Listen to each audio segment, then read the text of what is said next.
Okay. If not, we'll just fill in the gaps. Yeah. All right. I don't even know how old this one is, but we'll find out. Anyway, good afternoon, folks. Welcome to Smudcast number 565. Does the Mandarin Matter? A random rant from Confused Matthew, and this is on a channel which is just basically a repository of all the old Confused Matthew videos. When was this made? Do you guys know when this video came out? It was pretty It, much a year after the.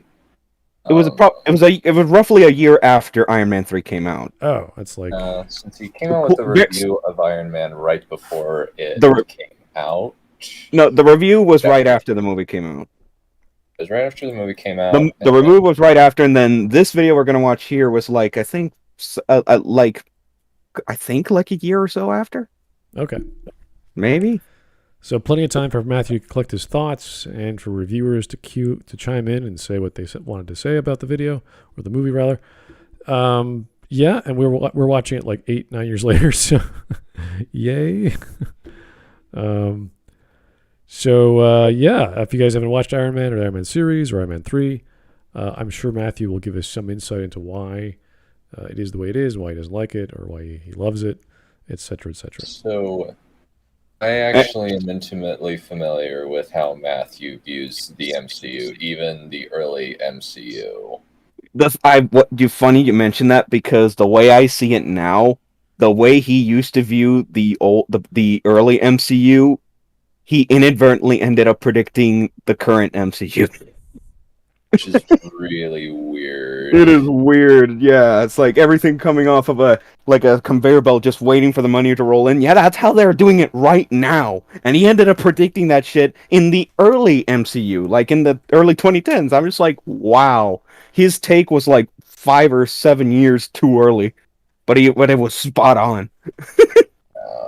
Early MCU though, it's more debatable because he just automatically it's all shit.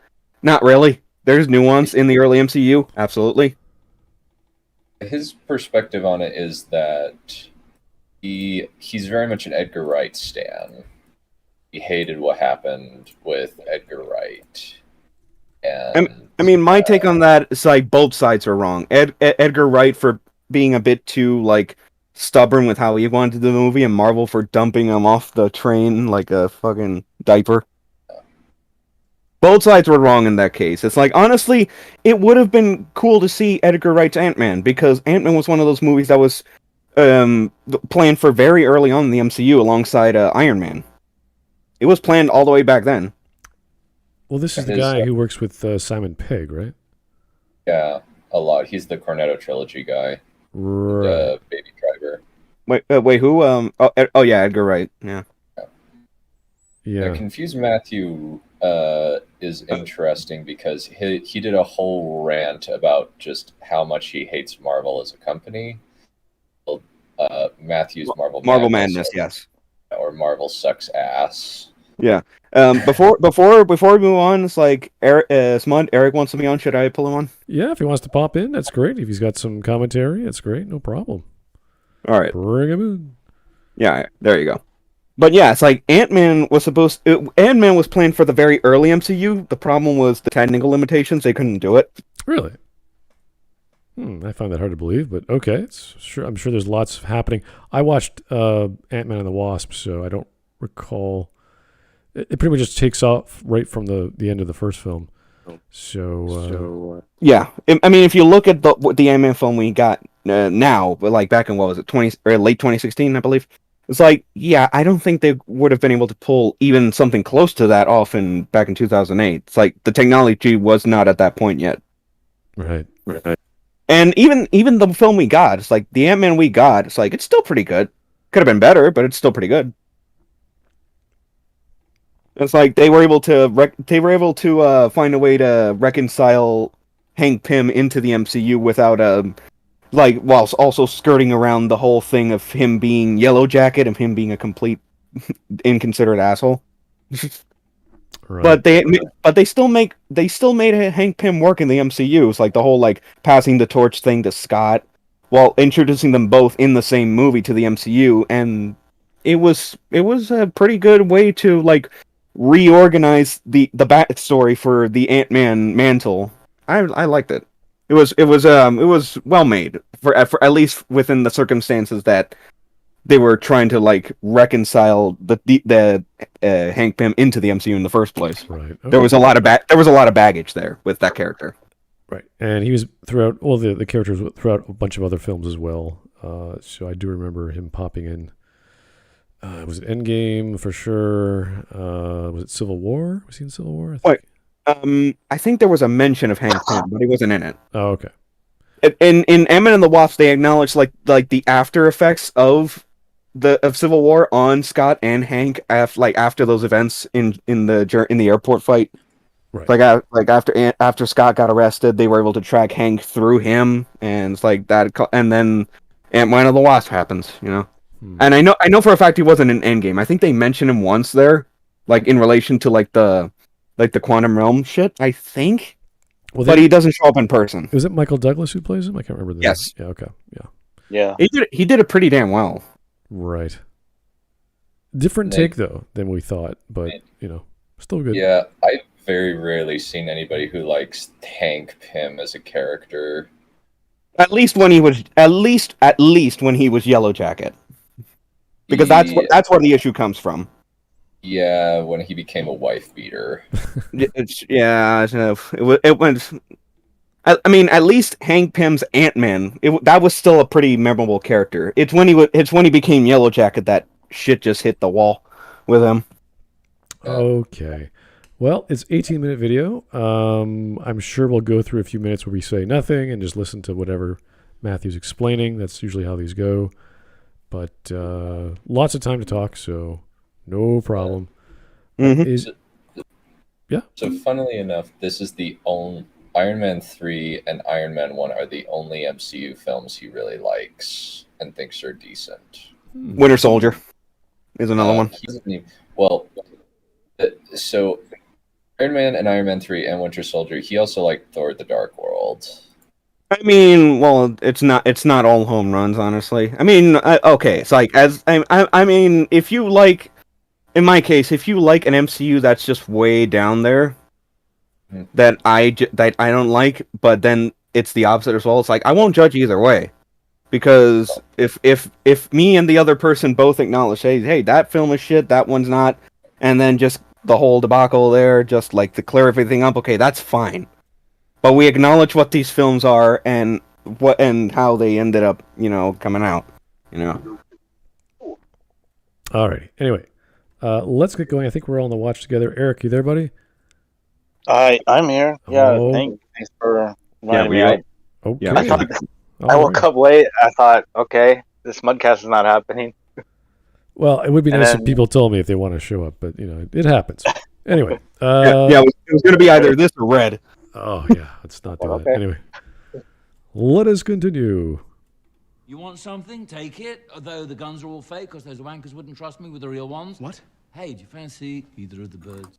This is the Mandarin? I know, it's embarrassing. Well, there you go, so there's no, like, ear bleed. We've seen the pros and cons of Iron Man 3, and in my view, the pros far outweigh the cons. The film did have some issues, but all that means to me is that Shane Black didn't make Iron Man 3 perfect. And considering just how much effort he put forth in making it as good as possible, that is totally forgivable to me. I've been around the block with films for years, and I know the difference between a good screenwriter who just can't make a screenplay perfect and someone who clearly isn't even trying. Still, the problems pointed out in the review are, I think, fair and legitimate problems that need to be considered, whether they ruin the film for you or not.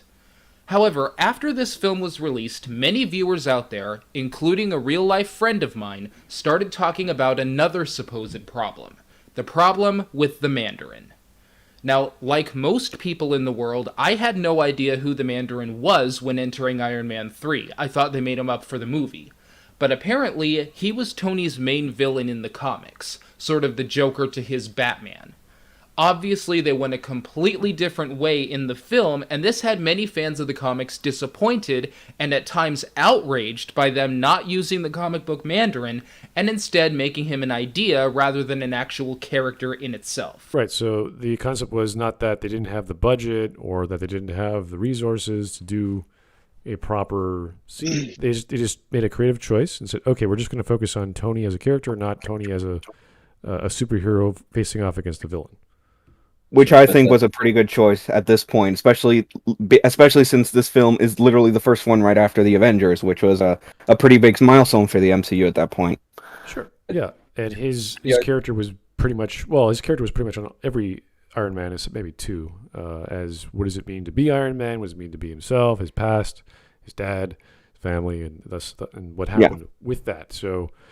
Yes, 3 is a much more focused and grounded world that Tony is trying to relate to and get accustomed to, and what he wants and what he wants with his lover or his best friend, whatever you want to call that relationship he has. Or with his love interest, yes, Right, Pepper. Exactly. Yeah.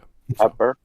Now here's my question. It's like this was obviously like one of the bigger issues that people brought up of Iron Man 3. I know another one was the kid. Another one was like the suits after Mark 7 being like completely like brittle and fragile. Basically like plastic, yeah. I mean, well, they but my thing is like, okay, the kid's a whole other thing. But I know they mention in the movie, at least they allude to the fact that because he's been building so many armor suits so quickly, that's the reason why they're not as good. And they literally show in a scene, the scene at the restaurant after he like has the panic attack, the suit he has that he used to get there was the Mark 7. He's not even using any of the newer suits aside from, what was it, Mark 42? And even then, he was using Mark 42 just for show up until the beach house attack. I think that they're just all shown. They're never explained fully in detail. And they never really go into depth about how these armors work, what exactly makes them weaker than the other ones, or what exactly the advantage is. Because he him at any point in time. Is that why they're weaker? Because they literally say in the movie that it's because he's been making so many armors so quickly after the Avengers that's why they're not as effective. They literally say it in the movie, and it just went over so many people's heads. It's like Mark 2 to 7 took a while to make in the first place. Well, it's just that the way we see those movies from Mark 2 to 7, it's like they just like skip time so much. I think what was it? It's like Tony was in his house for like 3 years. The time skip in Iron Man 2, and the one he was making in that time was, I believe, the Mark 6. That one took 3 years. And the Mark 6 took 3 years, and then on top of that, the Mark 7 that we see at the end of the Avengers took another year and a half, I think, to make. So, for a really good Iron Man suit, it takes at most 3 or so years. And anyone that's seen Iron Man 2 knows exactly how effective the Mark 6 was at the end of Iron Man 2 and early in the Avengers. It was impressive, and then the Mark 7 just tops that. Well, this is near the end of the film where the suits all get destroyed, rather not climatically, not exactly as fantastically as you might have wanted to, but the reason why, it's not very impressive. But the reason why he does it is his philosophy behind that, and what he's doing. For his character development. Yeah, so the whole focus is about his character, which is good to a degree because it's always been a flawed character who is struggling with PTSD and issues of his dad and what he's doing with his life and why he's so obsessed and this sort of thing. So these may not be as dramatic, but they're personal. So we understand his character. That's what's more important, I think. And does it become another issue where the comedy sort of interferes with the character drama that we're supposed to be following with Tony? I would agree with that. That's a problem that I have with the film.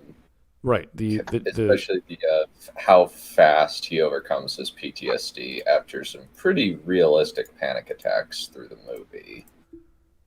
Yeah, the difficulty of intertwining comedy and tragedy is not People can go like, wait a second, weren't you just like nearly dying a minute ago? Why are you cracking a joke? That's a bit difficult to pull off. There's ways to make light of a situation for brevity, or levity rather. So it's not the most believable thing when you jump tones very quickly, even if you are in a different scene, because you just came from a scene where, oh my God, you're freaking out over here, and now he's cracking a joke.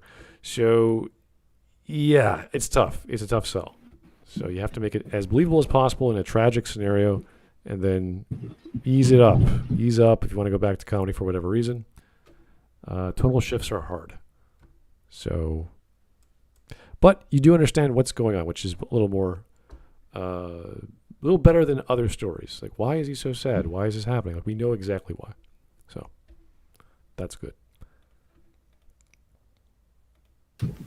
This kind of a problem is very different from the problems mentioned in the review, because it's basically only saying that this film did something wrong by simply not making this character the character from the comic book. I've actually struggled to decide if this even counts as a problem at all, or if it's just a fan objection with no substantive marks against the film. And so we have the big question. Does the Mandarin matter? Or to be more specific, does it matter that they made the Mandarin a plot twist and didn't use the actual guy from the comic books? Before I even continue here... I would say no, but the problem comes in comparison. The fact that the villains in Iron Man 2 kind of suck is the main problem. Like, even the concept of the Mandarin is a dumb one. It's really stupid. Oh yeah. But the thing they do in the movie is worse. Depends on which Because movie. It's just lame and stupid. I mean, isn't all of Iron Man's villains silly anyway? Yeah. Pretty much Marvel. Well, that's the thing about Marvel. The only good villains are Kingpin and Spider-Man's Rogues Gallery. Everybody else sucks. Magneto's pretty decent at times. Okay. Isn't there, About Magneto. Von Doom? He's but the thing with the Fantastic Four is it's kind of a when you think of comic books, like I think of the Fantastic Four because they're just so like, oh, I can do this and this is crazy and here's another guy and he can do that, as opposed to the X-Men where it's more of an organized school and this is like, oh, this is a natural adaptation to people being born and we're in the age of the X Factor, whereas the Fantastic Four were just, we got hit by radiation while we were out of space. Now we can do this, and now we have an evil villain who is trying to take over the world. They're called Marvel's first family for a reason. Yeah, it feels like, oh, this is what comic books were, and now we sort of grew out of that, but they're still there. And you have Victor Von Doom, and you're like, oh, okay, sure. Hawk saying Echo? Who is Echo? Who is echoing? No. Echo. I think that might be a Marvel villain. Oh. I've heard it before. Hold on. There's so many names in the Marvel hero roster. Yeah, Echo. Oh yeah. Echo's a Daredevil villain. Really? Oh, that sounds cool. The adoptive daughter of the Kingpin. Ooh, that's an interesting angle. Yeah. Oh no, no. She's a hero. Oh, okay. She's a hero. Okay. But yeah. Yeah, so the heroes are from the more, not necessarily the more believable, but the more interesting premise, like the man without fear, a blind lawyer who fights crime on the side. That's kind of cool. Even my dad, when he was growing up, was like, yeah, that was a great idea. And his brothers read those comics as well. So there's lots of interest in these basic concepts, whereas with the X-Men, it just gets so big. You're not sure who's who and what's what, because there's so many offshoots. There's so many other versions of the X-Men. There's Canadian X-Men. You've got X-Force. There's Alpha Flight. There's all kinds. Excalibur. It kind of gets lost along what the message was of the original premise, and we don't relate to it as much unless we're really into it. Like I was really into, for whatever reason, Generation Next, which was the next generation of X-Men. They're all the next kids. They were all 15 or so. They're teens, and it never took off. It got canceled. So that was like the 90s. And they even had a TV show that was garbage. So yeah, it wasn't very good. Some of the characters were cool. Some of the designs were awesome. And I think you had, was it Liefeld? Can't remember who was the actual artist on that. So the art was great, but the stories and what happened was just sort of, where is this going? And it never really stuck as the original ideas did. So sadly, that was Marvel in the 90s, at least with new ideas. Oh, Legacy, what are you doing, buddy? They were definitely more experimental in the 80s and especially the 90s. Oh god, yeah. It was weird to walk into a comic book shop every year in the 90s and see like Spawn and Dark Horse, and then manga was coming out, and then you see like some version of Wolverine. Like, what the heck is that? Wolverine's a samurai now. Samurai. I think that was his son. I don't think that was Logan though. I'm just like trying to remember all the weird covers that caught my interest, because it's like, okay, you pretty much buy a comic based off a cover or because it's a series you like. But on the flip side, X-Men #1 from 1991 had like what was it? 4 different variants. Yeah, that's when they were experimenting with foil covers and holographic covers, and that was also for the 50th anniversary of Marvel too. Yeah, they were trying to do the Spawn influence of having like $20 comic books, or was whatever it cost to buy a single issue because of a special foil cover or whatever. I've said it before and I'll say it again. It's like the best thing to come out of Marvel Comics in the 90s was Venom. Carnage and Venom, yeah, that was cool. Yeah. Well, Carnage has like screwed off and done his own things in the mythos. Yeah, but that's do you remember Spider Carnage? No. the Carnage symbiote left Cletus Cassidy and bonded to Ben Reilly when he was Spider-Man. Oh. Okay. Carnage was always. Now they can only get that in the MCU. Did they? No Way Home, like at the very end of the post-credit sequence, actually did a Venom tease. Oh. Yeah, It dropped some black cum spot. Yeah, great. Not for everyone. Anyway, Legacy left a few super chats. I don't know what's going on here. You messed up when a teenage version of the Mandarin is better than what the MCU did with him twice. I think that was I don't think you've heard of it, Smut. It's a CG cartoon called Iron Man Armored Adventures, where it's mostly the main Iron Man mythos, but everyone is like slightly younger. It's like Tony, Pepper, and Rhodey are Tony Stark. Yeah, teenage Tony Stark. It's like, and they actually did the design for the Mandarin in that show was way freaky. I'm just like, what the hell is this? But for the most part, in terms of lore, they did him justice. Yeah, see, this is stuff that they should test out in smaller stories, TV stories, even online webcomics. They want to go that route. See how people Smart.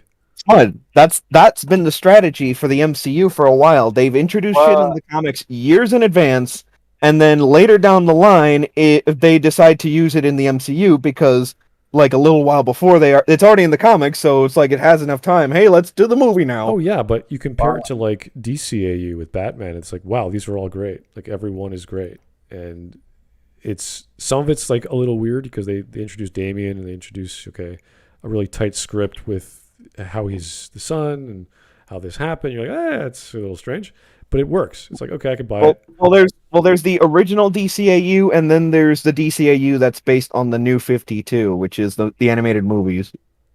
Right. And there's those are separate. Quality, apparently. The old DCAU is better. It depends. It depends. No. The one that was started by like Bruce Timm and Paul Dini and all those guys. That's one of the most definitive versions of the DC universe I have ever seen. Yeah. It's like, and mainly because they went out of their way to take like their own direction with it. Because originally, we've mentioned it earlier in earlier Smudcasts that the Batman animated series was just meant to be like an animated. I think it was either meant to be an adaptation or an animated continuation of Batman '89. but they decided to take it a completely new direction and make it its own thing. And it was all the better for it. What? Show we keep going with the video? Yeah. Yes. Well, could I say something? Yeah. I think the idea of using the Mandarin as a terrorist threat for like the news to basically spread fear propaganda is an interesting idea. It's just a like, I don't know. It's a shame that the real villain behind all of the camera work and whatnot Was is mediocre. just some guy. Yeah, he's basically Syndrome from The Incredibles. Like, and there's and before we go back to the videos, like I think Nostalgia Critic did a review of I think up to this point most of the Marvel Cinematic Universe movies, and every time in one of the Iron Man movies he's like has to talk about the main villain at the end. It's like a guy in a suit, another guy in a suit, and then yet another guy in a suit. I'm just like, yeah, that got tiring because first it was Stain, but I Stain in the first movie, then it was Justin Hammer in the second one, and then it was and then it was Killian in the third one. I'm just like, guys, stop doing guys in suits for Iron Man to fight. Do something else. Well, to mention, like you said, Iron Man 2 barely tried. I'm like, they did try. It's just that, I don't know, they had some weird thing going on over at my dude. Marvel Studios, and their hands were kind of tied behind their back. So the they fact had that the Russian guy, Ivan Vanko, so... it was the fact that Disney had just bought Marvel Studios before Iron Man 2 came out. And and the studios, the executives just decided to push the Avengers as much as fucking possible, even though the way the MCU could have potentially gone, we were gonna see the Avengers anyway, and look at that, we did. So all of that like forced push for that bigger IP, the Avengers, ended up being for nothing since we were gonna see it anyway. And Matthew himself has said it a handful of times in his own Marvel videos too, because it's true. Because the Avengers, no matter what, was going to be a big deal for the MCU. Well, you know, the normies. You got to think about the normies. They come in, they go, "Oh, I see Avengers stuff. I better watch it." And then fuck the normies. It's their fault. Everything's shit now. Basically, yeah. Pretty sure Bears would agree with me on that if he was here. Okay, let us continue. Here, let me issue a warning to all the Marvel fans out there. I say specifically Marvel fans because these are the only people who I think had a problem with this. Most people, as I said, didn't even know who the Mandarin was. Try as I might, I was not able to leave all of my personal feelings out of this video. Obviously, I respect anyone's right to dislike anything for whatever reason they wish, but if I'm being honest, the fact that they finally made a legitimate film out of one of these Marvel things, and yet so many people would shit upon it for the same fanboy reasons that made the other Marvel movies suck, that gets on my nerves. There's just no way I'm... Why? Why is that? I don't understand. People can use whatever criteria they want. I don't. It depends on the criticism that he's doesn't like from others. It depends, because I could look at video games which are excellent, and they could listen to a review where they hate the video games. Like, that's nitpicking, or that's just an obscure reason. It's kind of the same thing with the Spider-Man. You know, he's not exactly like it in comics, yet people will argue that it's a legitimate good film. Right. But it's not Spider-Man. Yeah, this is the thing. Like, you have to say, okay, am I going in expecting a good film? Usually you should as a whole.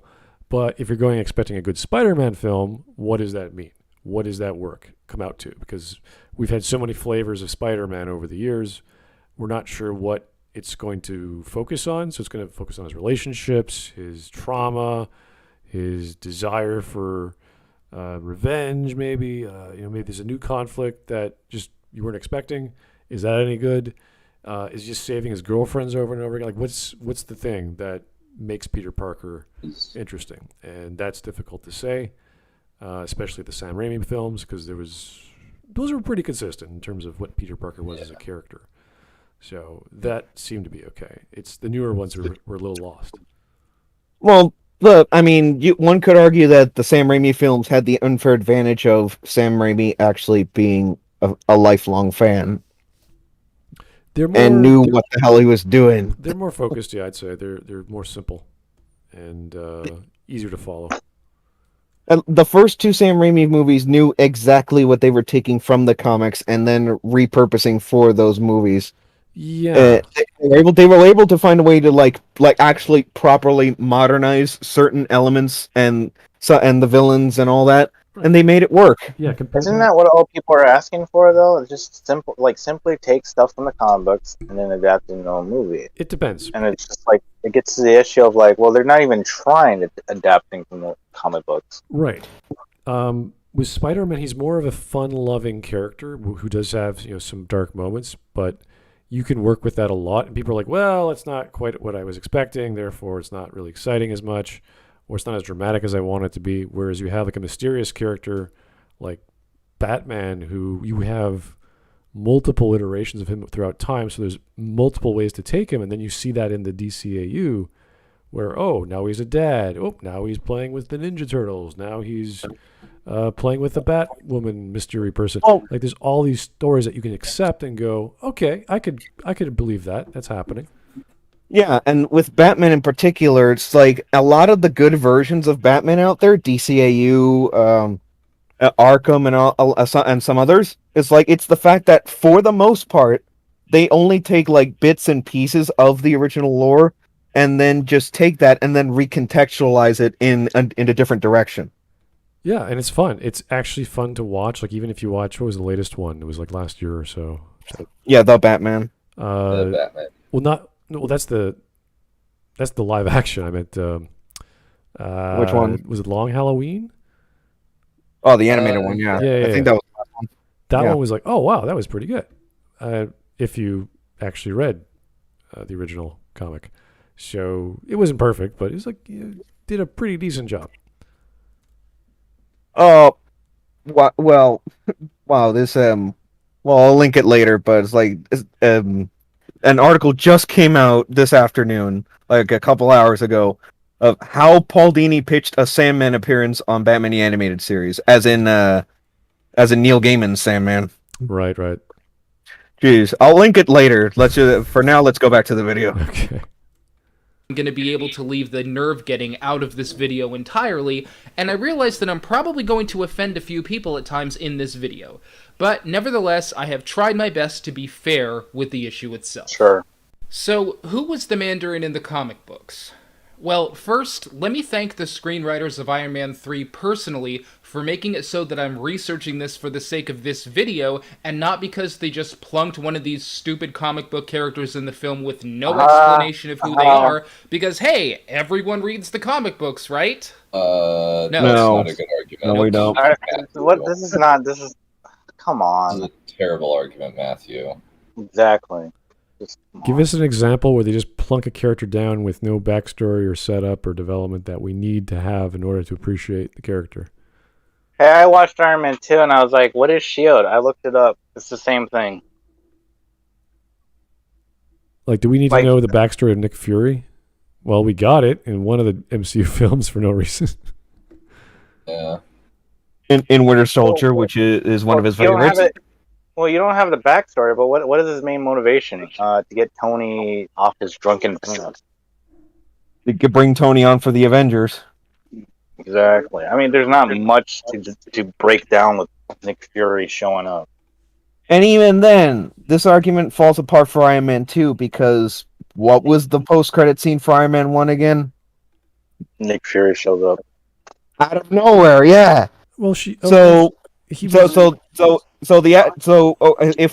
If anything, this argument actually applies to the post-credit scene of Iron Man 1.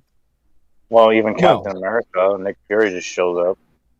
Well, here's the thing: S.H.I.E.L.D. had been showing up throughout Iron Man 1.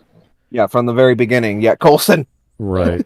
He keeps saying the strategic, whatever the online intervention. Yeah, because that joke is on purpose because not a lot of people know the full thing.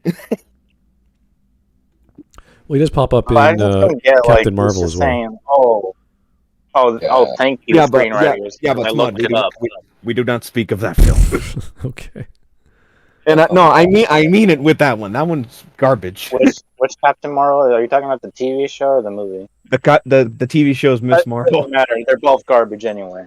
Yeah, hey, I said that first. That's my line. He does make a cameo in at least one episode of Agents of S.H.I.E.L.D., which was like 8 seasons. Is it finally over with? I think that was most likely I think that episode was in the lead up to Age of Ultron. Oh. When does season 20 come out? I want to see Daredevil show up. 20. It's been going on for that long. It was actually a fun show. I just got kind of tired of it, but I think I watched the first few seasons. I think I watched recent episodes because it was so boring. I couldn't bother. I got through up to beginning of season 2 and just kind of said, no, I'm not terribly interested in doing Avengers cleanup / Avenger leavings the show.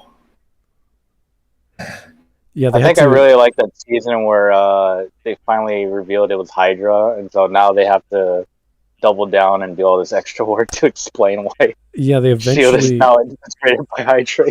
Yeah, they eventually had to create their own superheroes through whatever means. It was kind of like, oh, she's a superhero now, and oh, now he's a villain because he's part of the comic books now. And they changed the backstory of some villains, which is fine. But it just like, okay, you have to do something eventually. Aside from having, what's his name, Coulson's flying car, or something that it's something comic book like, as opposed to a bunch of guys doing desk job stuff. Especially, did you like when Ghost Rider showed up? I don't remember that. Wait, what? When did that happen? Ghost Rider shows up. I don't know, but he shows up. He's played by some Hispanic dude. Oh yeah, I remember. And I was like, oh, cool. Was that pretty bad? Yeah. I've heard that was pretty bad. I would imagine it's pretty bad. I don't know. He goes to a prison and kills somebody. Yeah. Why? That's kind of the issue. Ghost Rider seems like he's one of those characters that they can never get right. He's a cool concept. It's just that he's been handed to crappy, idiotic writers. He starts to become amalgamation of like different versions of Ghost Rider at this point. Mm-hmm. And they're all Nick Cage. Yeah, they're all Nick Cage. Yeah. The Nick Cage one. He's clear. The second one, he's going completely nuts. They let him go utterly crazy in that movie. Dunn, is it true? I heard he was drunk when they were filming those. That I did not know that, but I would not be surprised, considering how nuts he goes. He's like, scraping out the jar. The murder's scraping out the jar. Or doing a literal Wile E. Coyote, or just wacky faces at the camera while the CGI is playing over his face. I think there's actually a decent joke from Doug Walker about that shock horror, I know. But he said, I fully believe that if Nick Cage could undergo the surgical process to become a cartoon character, he would totally do it. Okay, let's keep going. We don't. Fuck you. Anywho, in the comics, the Mandarin was a supervillain. He apparently had a big ego just like Tony, but also had a strong sense of honor. He tried to take over the world countless times, had a big cult following, and he had 10 magic rings that were adapted from alien technology. He was also apparently a scientist and a martial arts master, so basically, he was a supervillain. I'm sure there are a lot of other character traits that could be added to that list, but as I've never read the comics, and still do not care to, I couldn't tell you what they are. But one thing is clear. This was not the character they used in the film. In Iron Man 3, the Mandarin was just an idea created by Killian. No magic rings, no martial arts. The Mandarin was just plain not featured at all. Now, as I said in the review, I thought that was a great twist. Everything that you fear about the Mandarin was designed to make you fear, designed to make you hate and revile him, and in doing so, you're playing right into Killian's hands. To me, that is a much more interesting idea than anything that was described about the Mandarin in the comic books. Whoa. Dude, you said you didn't read the comics. He did some cursory Wikipedia he looked it up, yeah. Yeah, he looked at some pictures and thought, okay, I got an idea of who this character is. That's like decades and decades of comics of the Mandarin. Admittedly, the Mandarin is not a good character. It is very rare to see a good Mandarin. Even in... He's like the main villain of the 90s Iron Man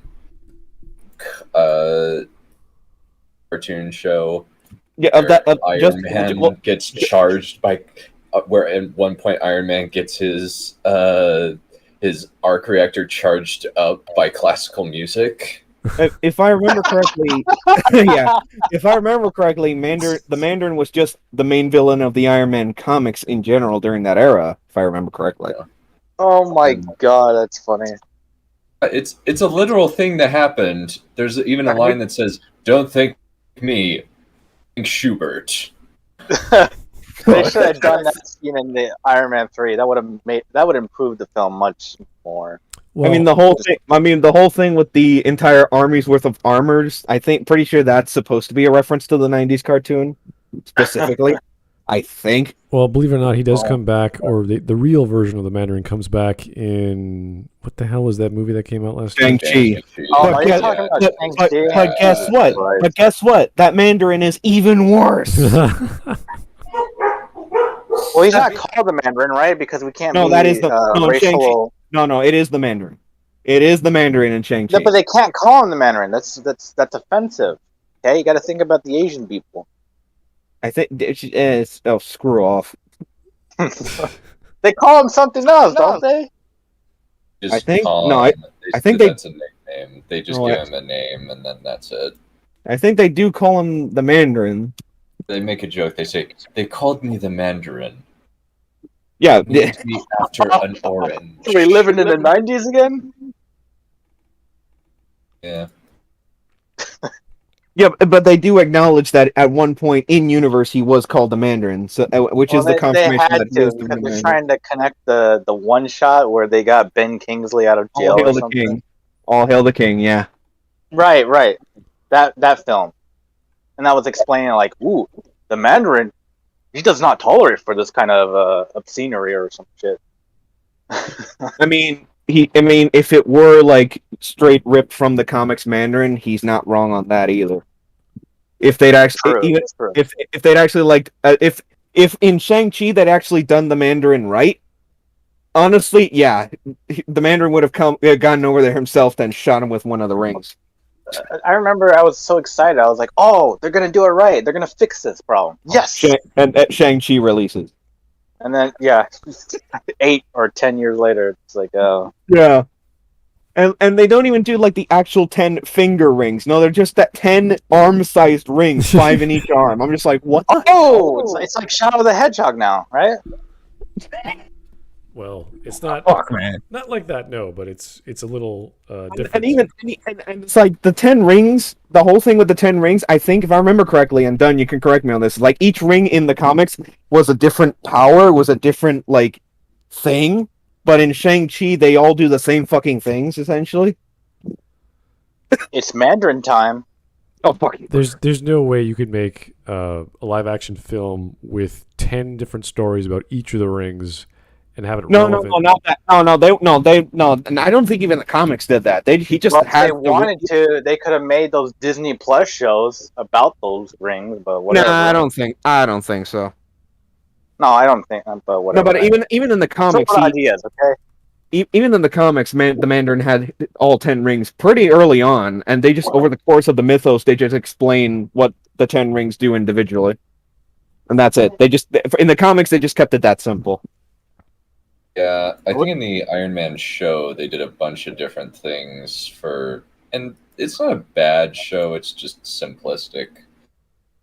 Spider-Man, out of all of the '90s shows, Spider-Man was the best one in my opinion. Sometimes less is more.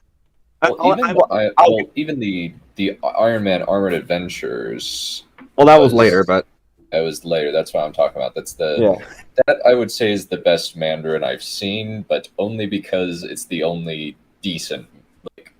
I think it's between. I think '90s cartoon Mandarin is the most faithful, followed by Armored Adventures. Yeah. It's like all those '90s cartoons for the Marvel IPs. They had their stupid shit in them, but you know what? there was still that underlying there was still that baseline of quality that always shined through at the end of the day. Setting aside the bad CG in Spider-Man. The bad CGI show for Spider-Man that was kind of a weird sequel to the movies while not being sequel to the movies. Hey, at least that actor was able to redeem himself in 2010. Oh. Was it pizza time? No, it wasn't. No, that show came out before Spider-Man 2, so it wasn't going to be pizza time either way. There were lots of great cartoons in the 90s, and some of them were Marvel flicks, and some of them were not. But they all had their own moments. And at the end of the day, DC's animated shows in the 90s were a hell of a lot better. I'll admit to that. I think the Batman stuff was probably the best. That was great. And I'm just like, oh, season 4 is where the quality drops off. No, it fucking doesn't. I don't get the hate for that 4th season. Seriously. Anyway, let's keep on going. But I've heard one common objection every single time something like that is said. If you liked the Mandarin twist yourself, you've probably heard it too. How would you like it if they did this to any number of other beloved villains in other works? What if they did this with the Joker or Voldemort? If they took those villains that you know and love so much and reduced them to someone else's creative idea? Well, first, let's put the Voldemort part of that question to rest once and for all. That is not even remotely the same thing. A film adaptation of a book is very different from a film adaptation of a comic book series. The Harry Potter films are based on 7 specific Harry Potter books. So Harry Potter Movie 1 should follow Harry Potter Book 1 as close as possible, etc. If they did a Mandarin thing with Voldemort in, say, The Goblet of Fire, I would take issue with that because it was unfaithful to the book it was based on, not simply because it was unfaithful to Voldemort from the books. Wait, how can you not make the same argument for a comic book? It depends if he's targeting a specific story where the events of Iron Man 3 happen in a comic, which I don't think they do. Yeah, I was going to say, it's like, in terms of a traditional book versus a comic book, and he's actually going to allude to that a little later, the method of adaptation is inherently different. They're not taking elements at all. Like, they're just not taking them. Well, I understand why they can do it from a creative perspective, because it's so difficult to introduce a villain of that magnitude and of that power with all that power. Like every ring has its own little function. Like, you can't just say, okay, this guy's a master wizard / martial artist / secret society guy. Yeah, not that early on in a movie series. Absolutely not. If we can make that argument, can we make the argument for the other side where it's like you can do that to a book already? Well, the Harry Potter, if you really want to series. Well, again, what's that joke? Like Dumbledore said calmly or something. Well, what?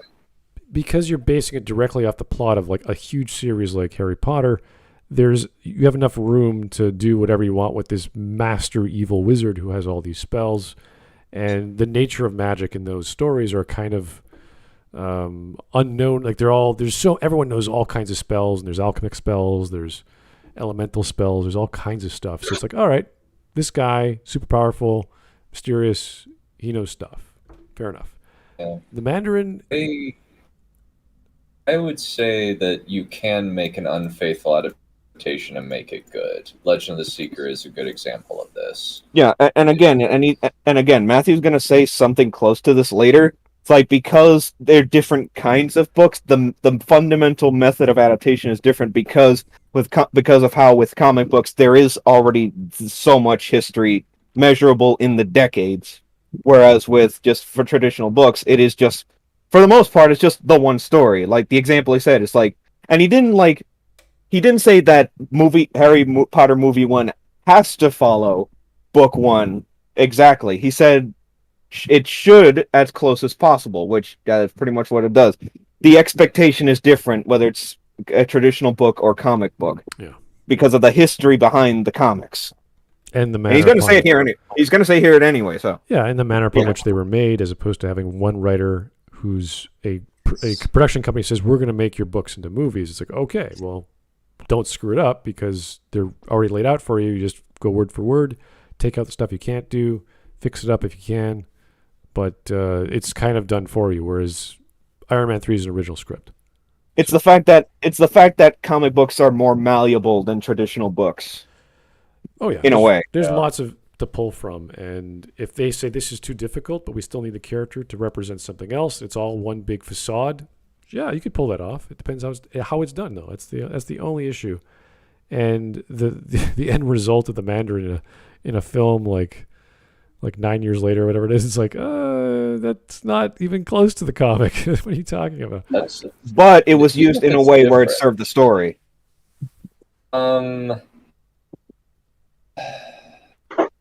Guess. I think the problem is like they're trying to make it serve the story. It's just that the aftermath sucks because Guy Pearce's Aldrich Killian is a terrible bad guy.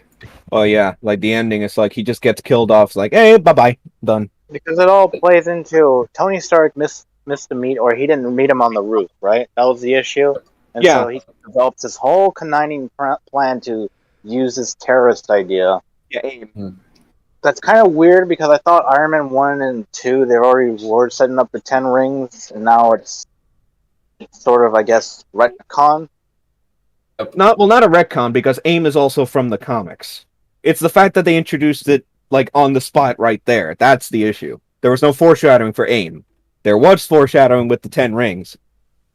Yeah, there's a but I'm saying, was he behind Tony's initial attack in the? Well, no, he wasn't. You can argue it, but he wasn't. That was Stain. That was all Stain. Well, I know that, but if he's controlling the 10, I don't know. I'm not even going to get into this. Just I just think the whole. Another time, perhaps. But yeah, the basic idea of Tony disregarding Killian and then Killian coming back with his own organization, on paper that could have worked. The problem is that after a certain point in the movie, it just drops off so fucking hard. There's also the element that he is very much a Riddler from Batman Forever ripoff. Yeah, you could say. I hate that character archetype a lot. I am the Mandarin. Yeah, I hate. Well, not even that. It's just the geeky like guy who abruptly turns into handsome guy or confident guy, but he's clearly fucking nuts. Again, he can breathe fire. Okay, he only does it once. Yeah, again, Dunn. On paper, in an Iron Man film, it could have worked, at least on paper. The execution was dog shit, though. I think that could have. Oh, I think that definitely it could have worked. In Iron Man, it could have absolutely worked, especially with all the narcissism Tony's packing. Oh yeah, I think that it totally could have worked. They just dropped the ball. Yeah. Dunn, can we hear your dog's opinion about this movie? Yeah, sorry about the dog. But again, to go back to. No, I'm just hoping. Is your dog okay? Yeah, is it okay? No, it's just she's just an annoying.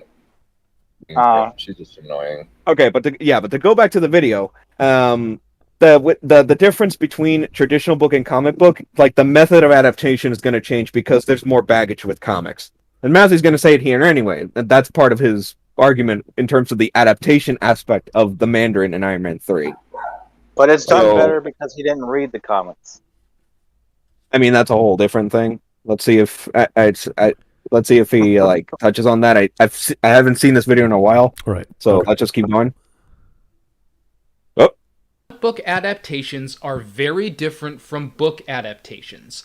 Most comic book series have literally been around for decades with decades of stories and backstories, far more than any book series.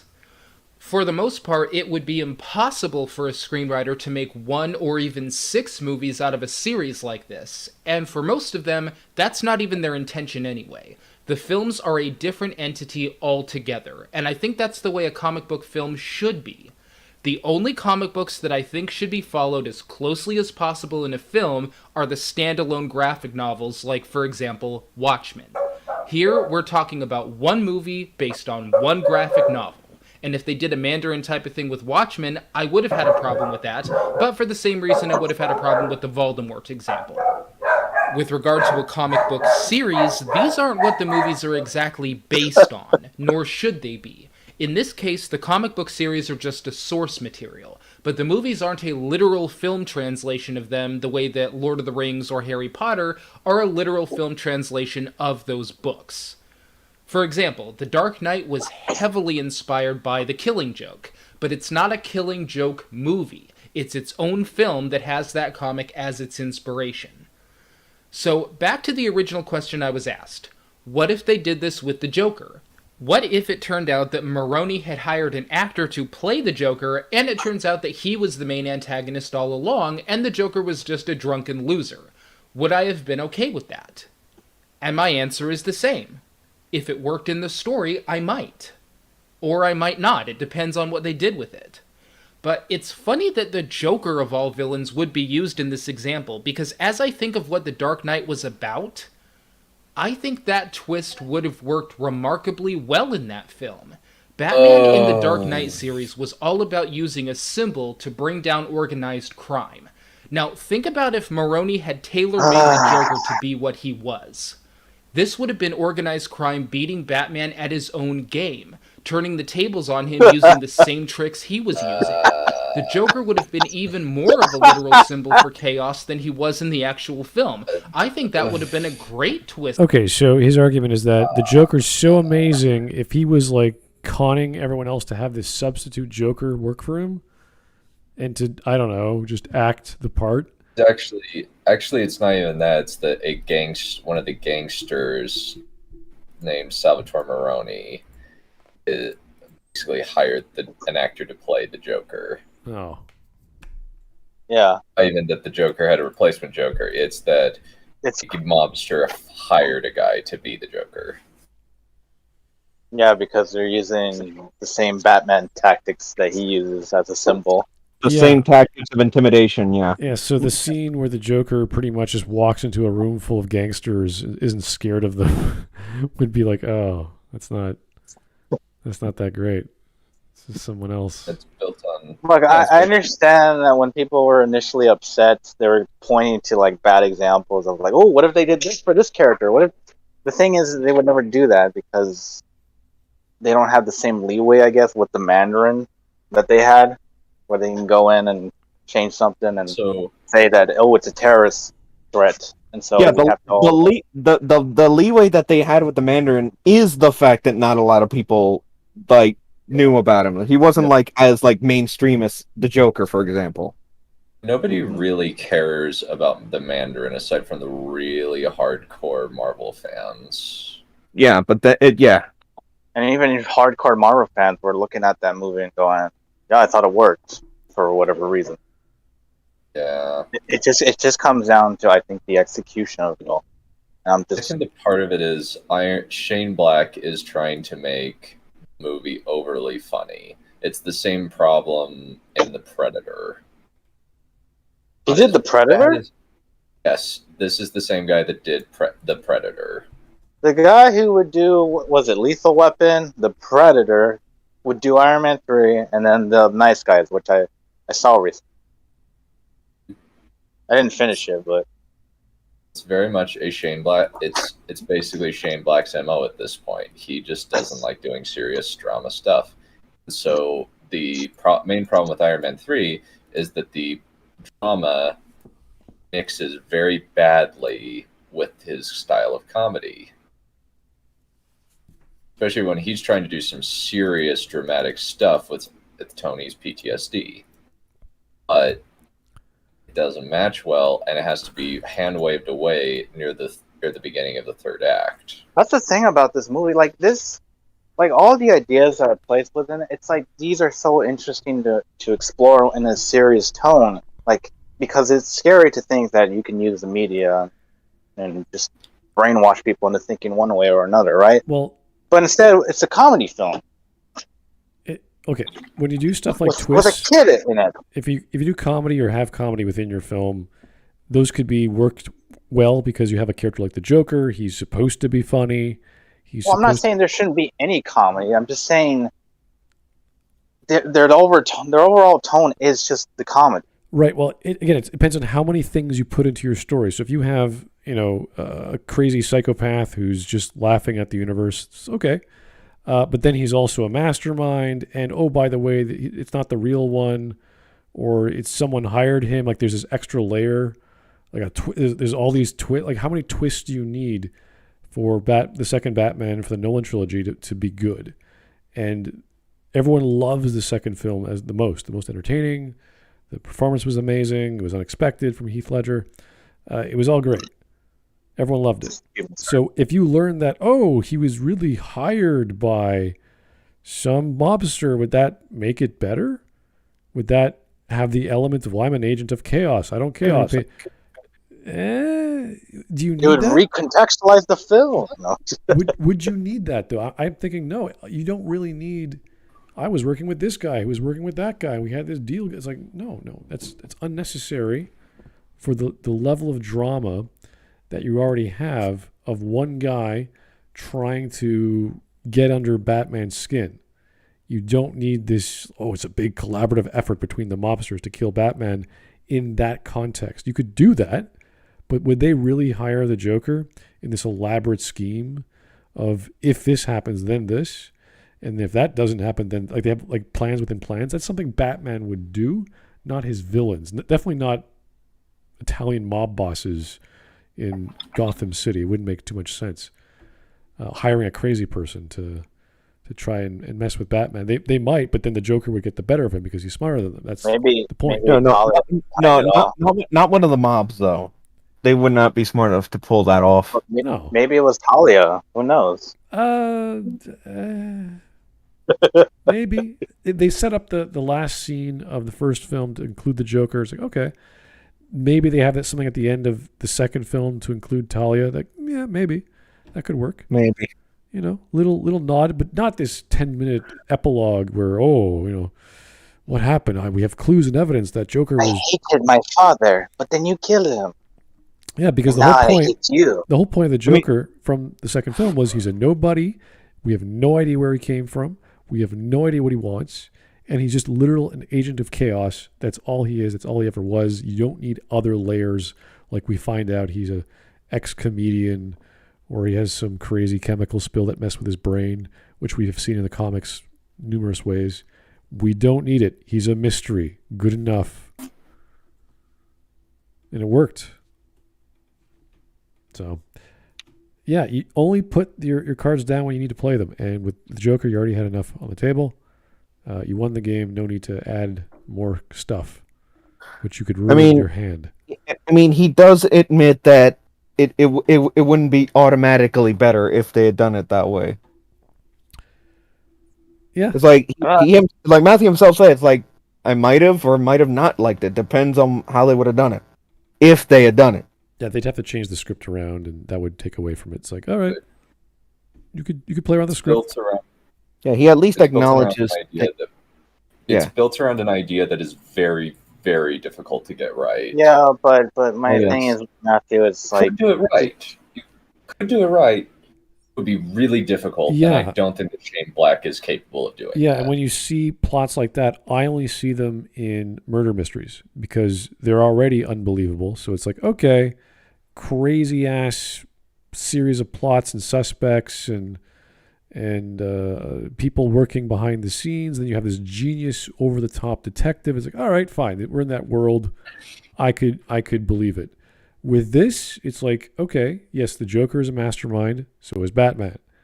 What do you upstage the Batman with? And that was kind of my problem. Not so much, but kind of my problem with the Batman movie, where you have this mastermind doing things, and he thinks the Batman's the best, and he's not. He's not the all-seeing, all-knowing detective. And some people didn't like that. Some people loved it because, Batman's just a guy. It's like, okay, but you keep adding to that, and you start sighing. You start rolling your eyes. It's like, did Batman really know to pull out the carpet cutter to randomly cut a carpet in some guy's apartment that happens to have a lit up map? Because some guy, or was it a police officer? Some police officer mentioned that his dad worked in a carpet company. Something bizarre. I was like, what? Are you serious? That was the clue? And Batman's like, huh. Could be any carpet, could be anything. It's just a tool. It's like, what? I don't believe this is a coincidence. Yeah. I'm Batman. Hard to swallow at times, certain parts of that film. Yep. To get back to Matthew, it's like, okay, he says he might have liked it, depends on how they handle it. But I'm like, but you like Iron Man 3 Mandarin twist. I'm not saying there's anything wrong with liking what you want to like. That's fine. I just don't understand. Yeah, the argument always comes down to how it's done. And not a lot of people like that because they wanted an actual villain that was somewhere on the level, somewhere close in the ballpark. Not a, oops, it's all facade, can't do it, sorry. Maybe later, and we get it later, 9 years later. I'm the Mandarin! Yeah, 9 years later, 8 years later, we get some crazy kung fu movie, and you're like, what? You see, Daniel-san, I am the Mandarin. The rings are weird, Oh no. giant, whatever they're called. I bracelets. trained Shadow the Hedgehog myself. I don't know what that was about. I didn't watch it, so I don't know. the trailers and the screen caps are like, nah, I'm good. Anyway, let's keep going. For that movie. But that's the real issue here, isn't it? Because when you're asked, what if they did this with the Joker, you aren't being asked, do you think this would have worked or not? You're being asked, wouldn't you be bothered that this wasn't the guy from the comics? I'm not just some fanboy looking to jizz myself because the Joker's in a movie. If I was, I would have liked the original Batman film. What? Which I didn't. What? I want a good story. And if all the character traits of the Joker were used as a literal figurehead symbol for chaos in The Dark Knight, that would have fit right in and made for a great story. Now, what they actually did in The Dark Knight was obviously good as well, but that goes back to the Mandarin issue too. Maybe a good story could have been built around the Mandarin in the comics, but this was good too. You can't just deny good because you were denied having your fan service served up to you, and if you do, then I think that's where the term fanboy came from in the first place. I mean, maybe Iron Man 3 didn't have any Iron Man versus Mandarin villain fights. Well, I'll say this: Iron Man is not an alcoholic like he is in the comics, and I'm perfectly fine with that. They could have done the PTSD thing. It's basically built on workahol. He's basically workaholism. Can't get away from being Iron Man. Likes it too much. Especially after the Avengers. Yeah. I think the argument but is... there's a lot of things that they changed within the first Iron Man movie, right? And a lot of people just clinged on to it. Yeah, there's nothing that's pulling from the comics, therefore bad. It's like, well, you expect something. Like, they should have done something. And if the Mandarin was known for having, like, decoys, which I don't think he did. I know Victor Von Doom did that a lot. That became a joke. Dr. Doom. That's the reason why the Doombots exist. Yeah, it's hilarious. It's like, oh, I was just fighting a Doombot. Like, oh.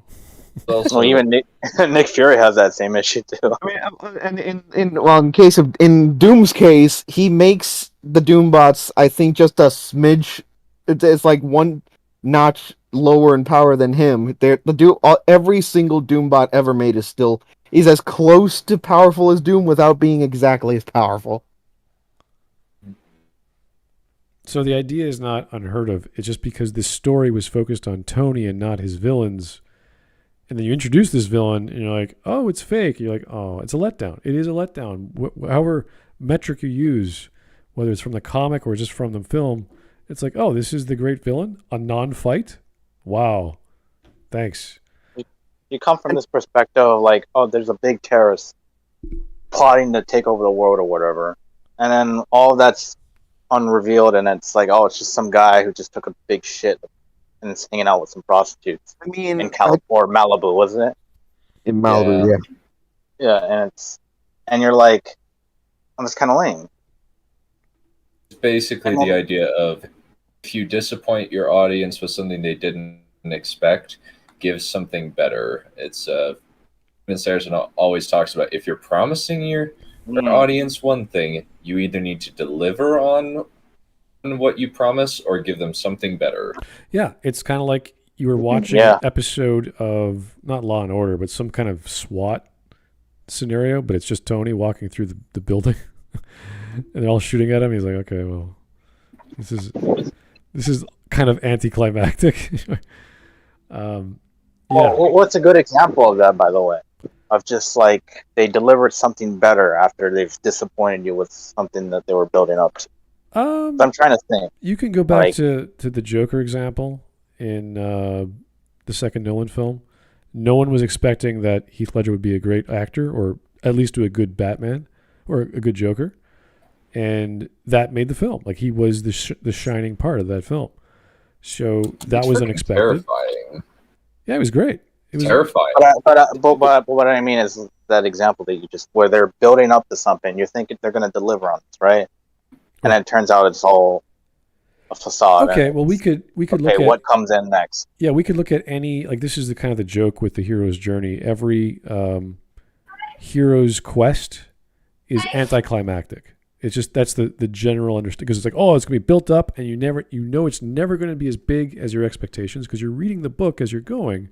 Like, I don't know, Jason and the Argonauts, and he gets to the end, he gets the Golden Fleece. It's like, that's it? Is it the Golden Fleece?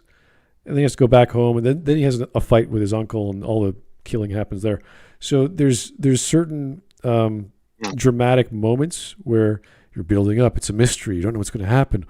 And if you don't know how to play with mystery, and if you don't know how to play with the expectations of the audience, and it's hard to do in a movie because you don't have much time, and you really have to nail that down. And that's why films like The Princess Bride, as I always go back to, because the expectations are like, oh my God, you just killed Wesley. How the hell did that? Oh, he's what? How is he still alive? Oh, it's a magical water-sucking life machine. What? Okay. And how do we bring him back? A magical pill, I guess? How does that work? Magical BS, a series of magical BS things. Right. So you're like, okay, these two magical things cancel each other out. I wasn't expecting that. It goes along with the world in a very small way. And it was sad, and it made you feel sad because, oh my God, Wesley's gone, but we have all these other heroes to take up the slack, and they do, but they end up bringing Wesley back, and he never, at that point, he doesn't do anything heroic throughout the rest of the film. He's just alive, just like a big lump of potatoes. So you have your expectations subverted in an interesting way while still having characters who pick up the slack from Wesley. And that's the great thing about side characters. When you write a good side character, they're just a version or flavor or perspective of your main characters, your protagonist, your antagonist. That's it. So if your antagonist pulls out, your protagonist pulls out, boom, you got a backup, and you're like, whoa, I wasn't expecting that to happen. But if you imagine Inigo taking the role of Wesley throughout the film, he does, and it works. And it makes perfect sense. He's just as good, almost as good as a swashbuckler. He has his own motivation on the darker side of things. He wants to kill someone, but he's still going to save the princess if he could. So there's all these good ways of setting up mystery and twists that are acceptable to the audience without being completely, a dragon came by and snatched them and they flew away to safety. Like, nothing stupid like that happening. So anyway, no Deus Exes. But it had a good story. Hell, they used that one guy who had laser feet or whatever lame thing it was in Iron Man 2, and he did absolutely fuck all in the story. But hey, that was the guy from the comics, so... Well, no, it wasn't. It was a mix because Whiplash and Ivan Vanko are two different characters. Yeah. That's kind of a bad example to use because I think they reimagined it and they were like, "Oh, let's do that in comics now." And so that started becoming a thing. Yeah, that Ivan Vanko only became Whiplash after this. Yeah, and because he's the son of Anton Vanko, which is another character in the comic books. Yep. And I would say he did serve the story. I mean, his whole point is to break down Iron Man's public image. Little garbage, though. Yeah, I'm not saying it's the best, but that was the purpose, and it worked. Pretty bad, yeah. It's just when you get to that final act, it's like, I don't understand this character anymore. Not even the introduction of War Machine could save it. And honestly, it's like the War Machine armor in that movie actually looks pretty sick. I love that armor. It's my favorite one. It was just wasted though. Yeah. I mean, not entirely wasted. We at least got to see what the hell the armor can even do. Oh, It's so effective. much action. It's just over in a snap. You're like, what? That's it? Yeah, That's all the action? Yeah, that's the problem. The fact that because the Iron Man Mark 6 and the War Machine armors, because of how effective they both are, it's just over so quickly. Because they're just that powerful. Okay. Thanks. Yeah. Yay. And then on the other hand, you had the Mandarin, which was just an idea and not the guy from the comics, but it facilitated telling a good story. Now, are you honestly telling... Okay, but why is it a good story? Just tell us why. Yeah, that's what I need. I need you to... Or, like, why do you prefer this story over Iron Man 2? I'm not saying Iron Man 2 is good, but it had somewhat of a story. Yeah, this is... All it, sort of. Tone. This is the problem with a lot of stories where there's a decoy. It's like, oh, he's not the real villain, or it's a twin sister, or something dumb like that.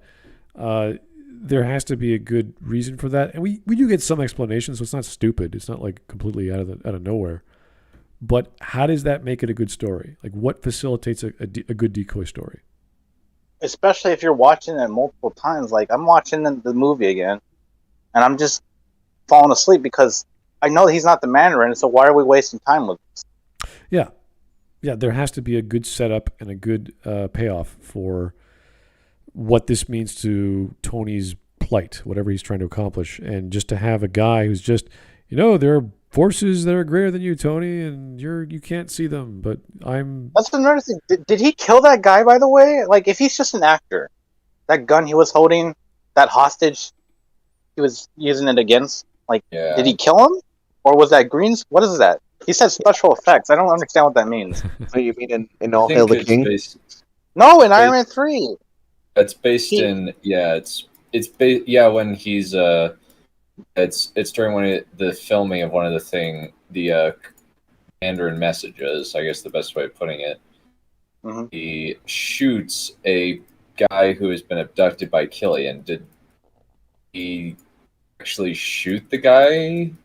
Was he lied to? I imagine he'd feel recoil if it was an actual gun.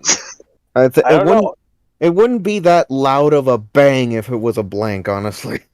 I know, but then you have a shot of the people's reaction. So I'm like, what are they seeing that we didn't get to see? Like, are they actually blowing his brains out? I'm pretty sure they did. Otherwise, what the hell would be the point? But why would the actor go along with? I don't know. Whatever. The whole movie is really stupid. It's like the Predator early edition. Because every single problem in the Predator is present in Iron Man 3.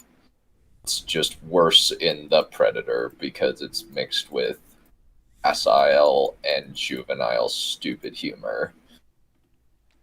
Well, I'd say 3 was mixed with that too, I guess. But because you like Robert Downey, it's okay, I guess. Well, it's just that there's no good elements in the Predator. It's unintentionally hilarious. Okay. Is kind of funny on occasion, but mostly it's just like the Predator has a way worse tone problem than this does, and the Predator is trying less anyway. So okay, I like that Shane Black keeps getting hired for these projects. Telling me that you prefer that dumb guy in Iron Man 2 to what they did with the Mandarin in Iron Man 3 just because the dumbass from the comics was featured in that one? And if your answer is yes, I'm sorry, that's just fanboy nonsense. Straw man. Also, going back to The Dark Knight, that movie wasn't exactly Batman's story. I mean, let's face it, none of us came out of that movie talking about how great Batman was in it. We were all talking about the Joker. Iron Man 3 was Tony's story. It was his last hurrah. And putting a big epic villain in this would have diminished that, I think. So I don't think using the... Well, how? don't give me this. It was his last hurrah. Yeah, there were talks about Robert was not going to come back because I don't know, he was done or the contracts they need to be renewed. But how is that? Geez. I'm trying to remember the first Nolan film with Ra's al Ghul, where Ra's is slowly revealed. Not slowly revealed. He's introduced, or not early on, but they go through his training and he's there, and they don't know it's Ra's, and they introduce him later in the story as well. Like, that's set up. That's probably not the best setup, but it's like, all right, he knows him in the past. Now he's back again, and he's part of this whole organization that wants to destroy Gotham City, the thing that Bruce really cares about. And he wants to destroy what his dad was trying to do, and all the basic setups for why Bruce is doing what he's doing. They could have done that with the Mandarin. That everything was culminating to, this is the mastermind that's causing all these problems outside of Hydra and the problems that Tony created himself and other issues. So it's like, okay, maybe you could put a little bow on that, have it neatly tied up at the end. The Mandarin gets away, or he loses one of his rings, or whatever. You could do all kinds of crazy stuff with the hooking it up to Infinity War. Maybe one of his rings was an Infinity Gem or something silly like that. Like, they could have done lots of silly things. Lots of things. Because the rings no one really knows about in the comics. Even I don't know he's like so many rings, I don't know what they do. Stupid alien tech designed by alien dragons. Sure, okay. Sure. Really, that's what they are. That is literally an alien species of dragons made them and gave the Mandarin, who in either edition is either the descendant of the first guy. They tied it to the ability to use the rings to his genetic code, or it's just the same guy from thousands of years ago who got.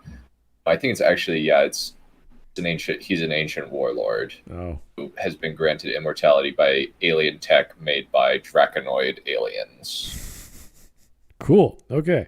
Whatever that is, if they could do nothing with the Mandarin, they could set up the Mandarin to have an Infinity Stone, and Tony somehow finds it, or whatever, and that gets tied into the overarching plot of Infinity War.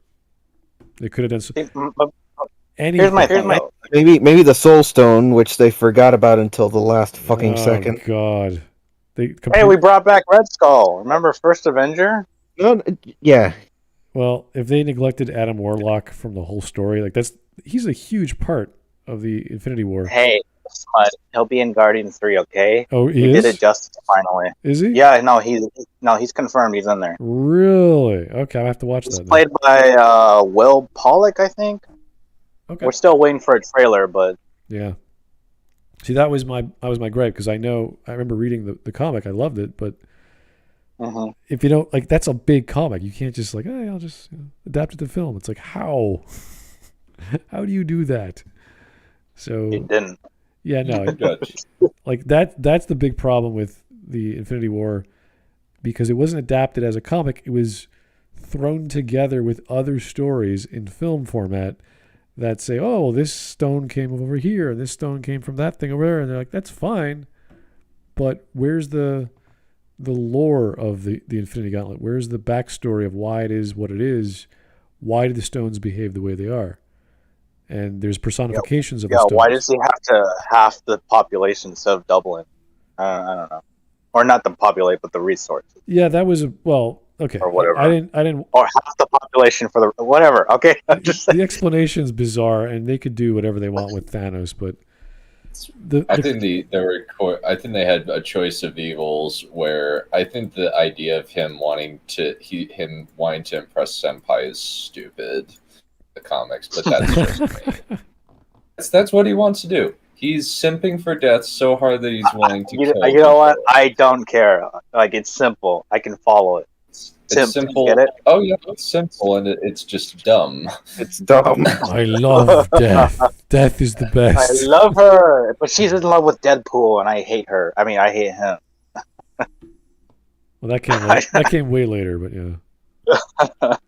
Yeah, why do you think in the second Infinity event comic he's just already over her like that? Because it was all for her, and once he lost, he didn't care anymore. See, that's the movie they should have made. An incel becomes like a Giga Chad. I'm over women now. Yeah, fuck you, Eric, because they would have done that now if they had delayed the Infinity Saga up to recently. That would have been nice. They would have literally made him a simp. Anyway, to get back to this video, Please. I don't understand like how you can like what they did with the Mandarin, and the focus is on Tony because a lot of work has to go within the villain. Yeah, he hasn't made an argument for it. He just says it's different. I wasn't expecting it, and it works for him. We just don't know how or why. I think Because it serves Tony's story, and I'm like, what is Tony's story within Iron Man 3? He's just trying to get over his PTSD. And the kid says, I don't know, build something.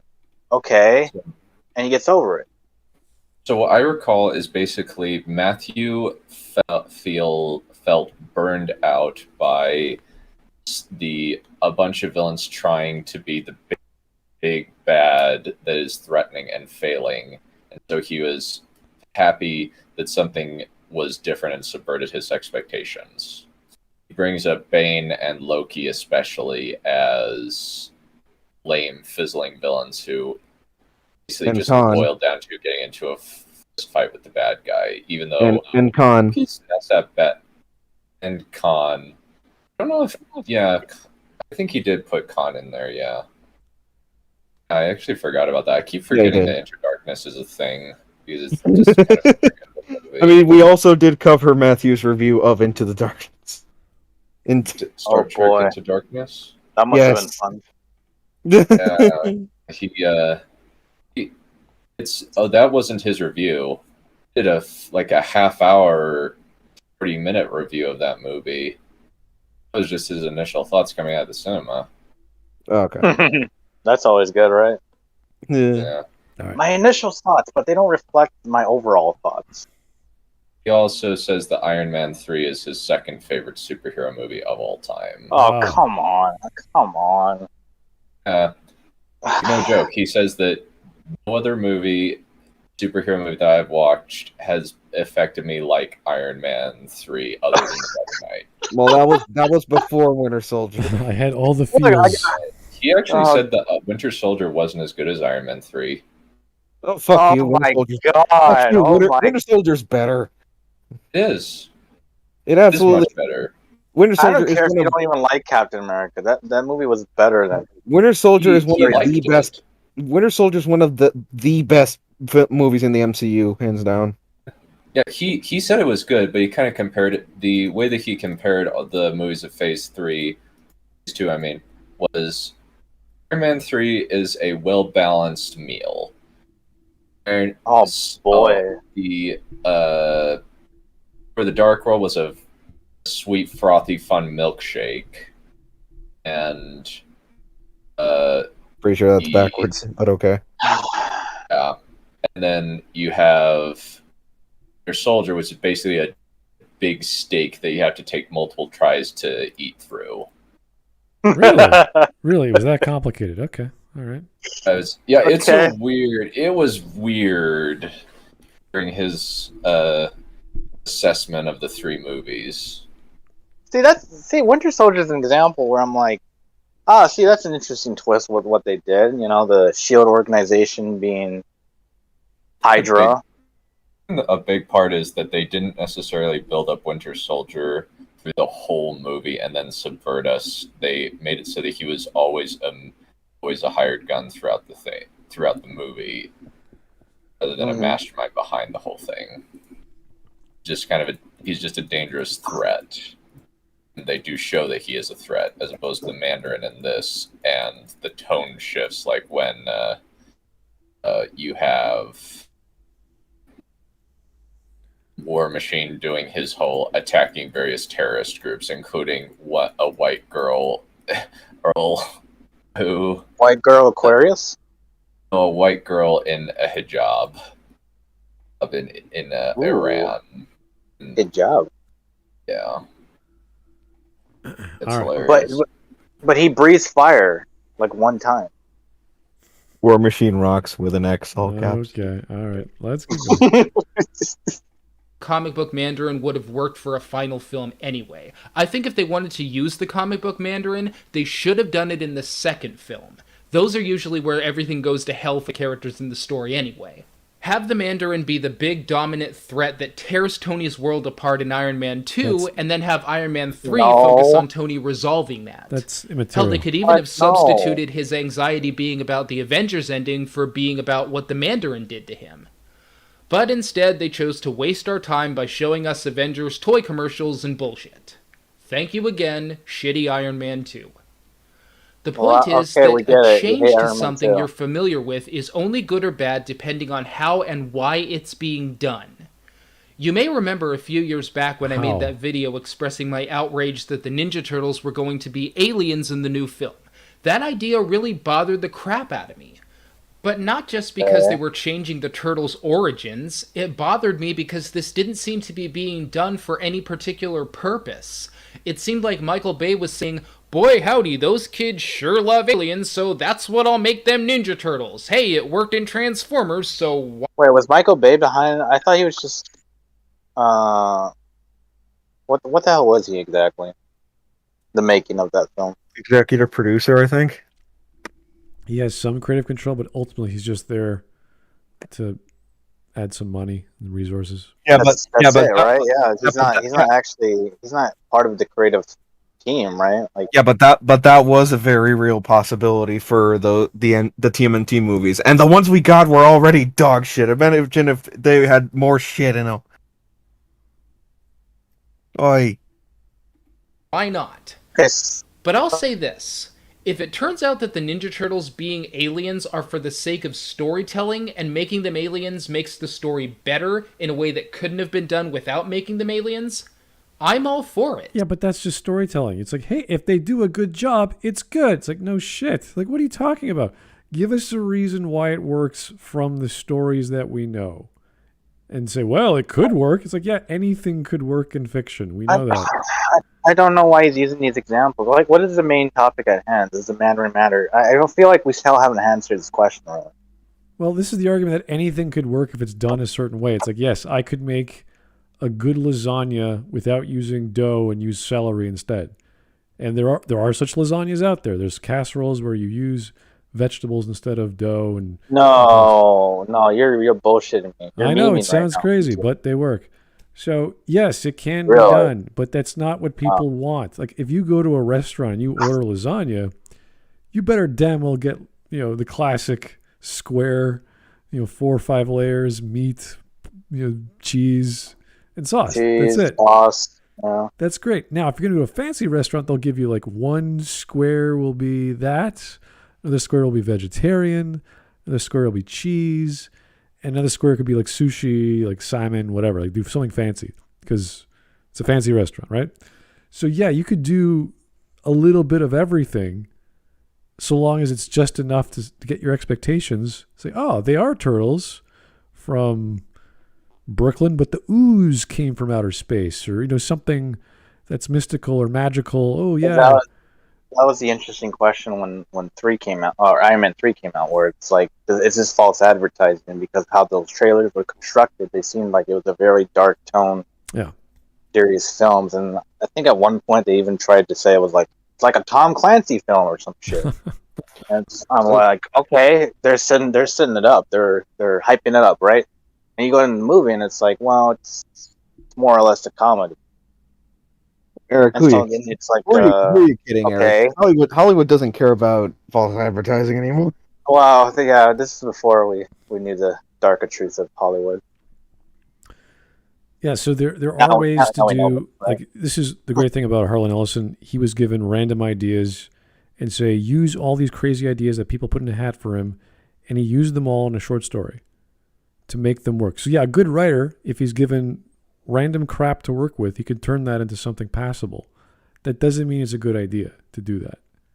It doesn't mean you need 4 different plot twists and 27 characters in a 2 epic film about, I don't know, giraffes fighting in the Sahara Desert. Like, yeah, okay, maybe it could work, but Or you could just have a solid story that everyone is expecting, told very well, looks very well, sounds very well, good acting, good casting, good lines of dialogue, good comedy, good slapstick, good action scenes, good CGI, good robotronics, suits, whatever the turtles are made of. Like, just the basics. Get the basics done, what people want, and then say, hey, one of your villains is from space.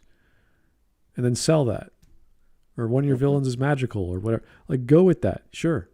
But you have to build that up, as with anything. So, yes, anything can work in fiction, but would you pile mountains on top of mountains to get there? No, you would not. I sincerely doubt that's why they're doing it, but if the story is improved by making aliens, then all the better for it.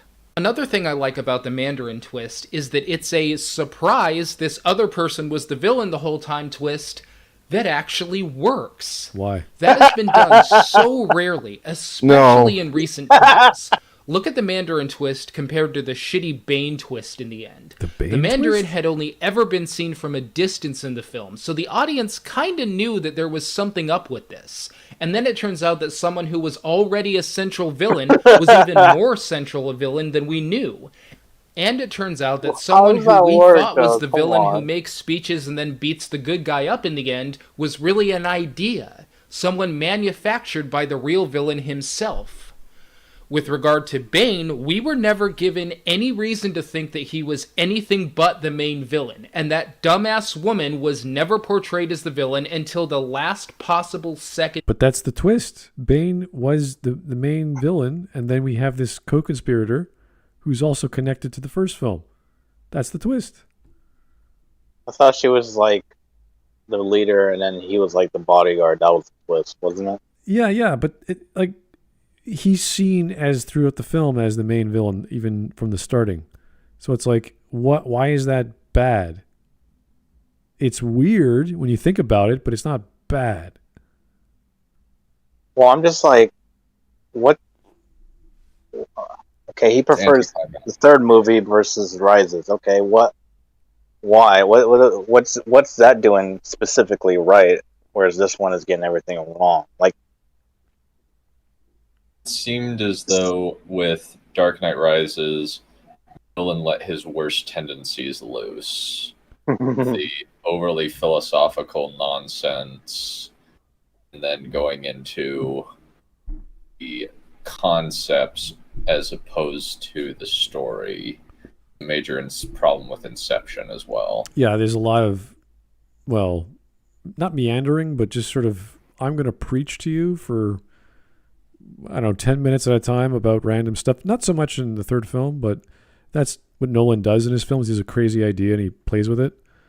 And for this idea, it was a city under siege. And then to have this twist at the end with Talia was really the mastermind. You're like, okay, that kind of works. But then she developed a relationship with Bruce and all this other stuff. You're like, did you really have to go through all that just to get him on your side and make him believe in having a cleaner power scientific engineering thing going? And I know most average people probably didn't know, but like if you were looking into this film's casting, or if you just know your comics, it's just the twist is already ruined because they already stated Talia was in the movie. Yeah. They tried to deny it, but then the little girl who plays Talia, she's like, "I'm playing Talia Ghul." Like, oh. I know. It was just a double face palm. So basically what you're saying is kids and non-disclosure agreements are not compatible or simpatico. Just sign the dotted line, dear. Just sign right there. Does that mean I can tell my friends I'm in a Batman film? It's like, no, you can't tell your friends, dear. That's the point. Okay. Hey, everybody, I'm in the Batman film. No, shut up. Do they really make kids sign non-disclosures? That's funny. Yeah, they have to. Like, what happens when they break that? They get sued or something? I think that with the kids and some minor, they probably the parents go to jail. Oh, okay.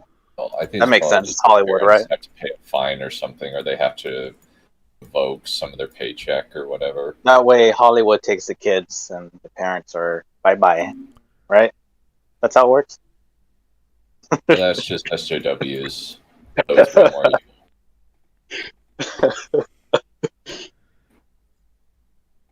in the film. That's not a twist. That's just something we didn't have a fair shake at figuring out. And then it turns out that she's not Miranda Tate, she's Talia. Okay, am I supposed to jizz myself because I'm one out of 100,000 people who knows who that is? Okay, well, you should jizz because she's a woman. First off, Talia is a little more well known than people in the Batman lore don't know of. So they do actually know who Talia is. The problem with Talia was she wasn't, like, she doesn't see Bruce as this amazing person. Talia in the comics, in the animated version, she loves Bruce. She calls him his beloved, or her beloved. She's completely seeing Bruce as a greater person than anyone else. So she would have this sort of, yes, I'm serving my dad's wishes, but I'm also not stepping on Bruce's toes sort of plan. We see a bit of that overlap, 40-60 with, was it Bad Blood, I think, in the AU, where she puts her own wishes in front of Bruce's. So there are times where it works and times where it doesn't. But for the most part, even in the Arkham games, I think she was pretty much totally crazy for Bruce. Yeah, in all one of them. Oh, okay. Yeah. She was only ever in Arkham City. Hey, she was referencing Knight, okay? Referenced, yeah, but but who was there instead of Talia? Yeah, so the idea was that there's this woman who would do anything for Bruce, and if Bruce says stop, she'll stop whatever she's doing. In the film, she's like, "No, I got to do this." And it's like, "This is my dad's wish." Blah blah blah. Like, well, it's not really that accurate, and it's not really the Talia I like or I remember. So you have to give me something, and to say that this is her lover, this weird muscle guy with the mask on that. I don't know what it does. Like, does he have a breathing problem? The goddamn Batman. She had sex with him. That's the evidence right there.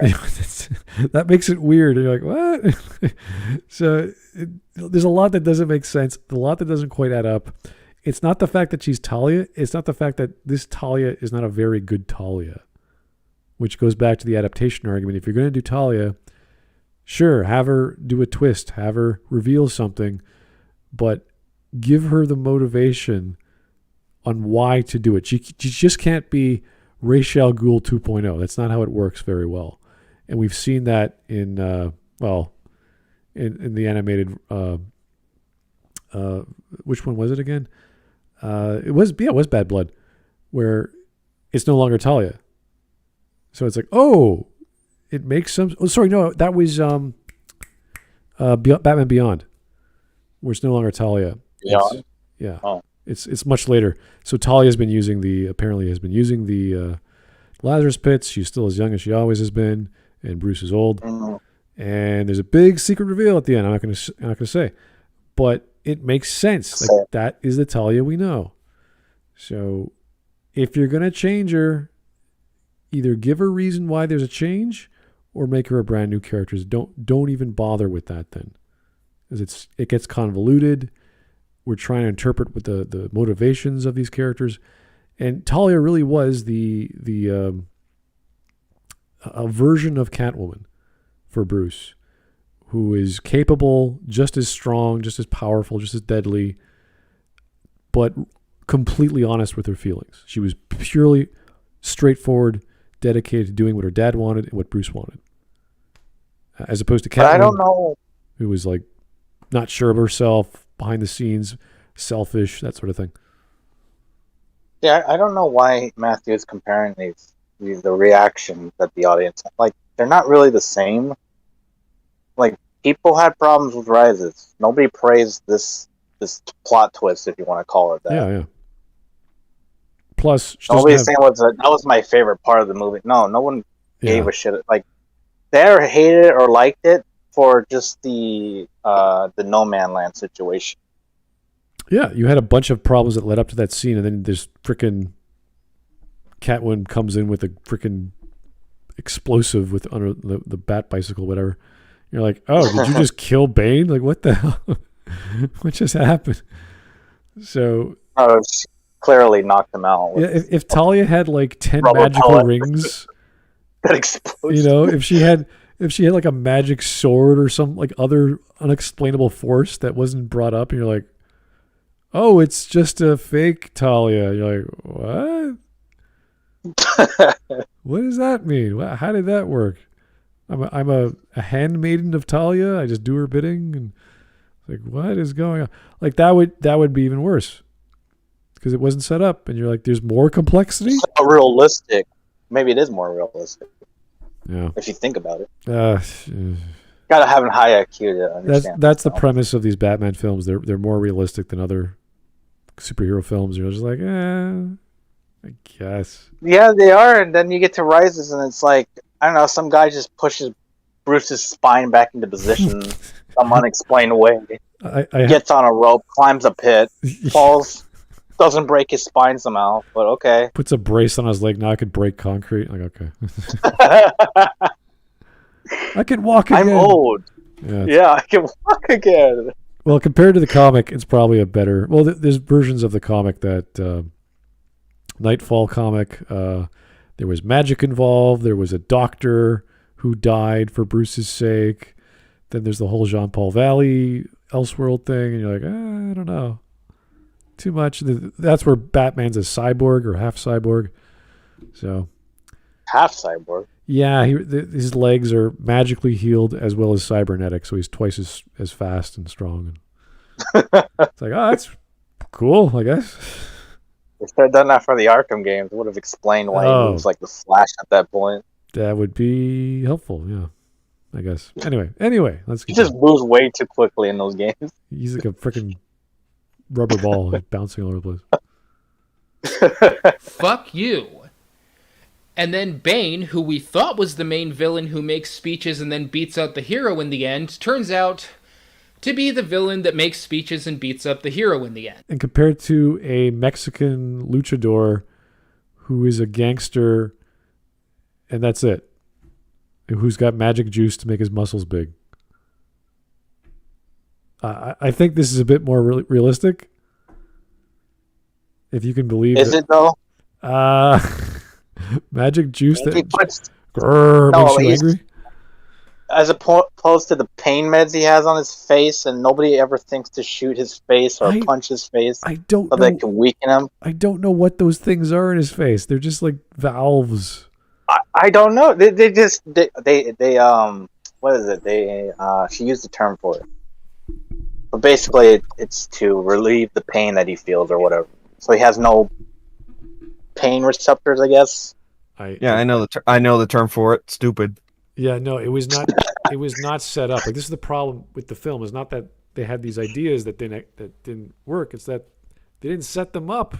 It didn't make sense. He's like, no one cared about me until I put on the mask. And you're like, what does the mask do? What happened? I was so excited. I'm like, ooh, that probably means something, and it doesn't. That's the plot twist. Yeah. All you got to do if you have crazy scenarios or unbelievable objects or scenes is just explain them to the point where the audience can comprehend and they're not dumb. That's all. There's some thought put into every scene, and that's what you do. Like the scene with the collapsing football field made very little sense, but it was a great spectacle when the one guy who was the running back turns around. He's like, what the hell happened to the field? It makes a really funny scene for a trailer. Oh, yeah.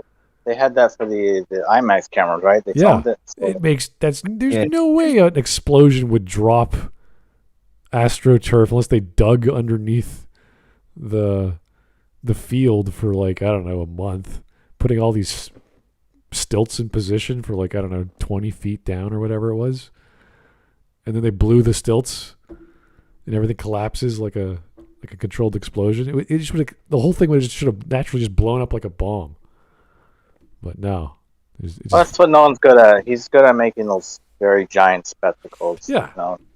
It doesn't make sense, but man, it's like beautiful to watch. Exactly. All this. Which is the problem with the one shot.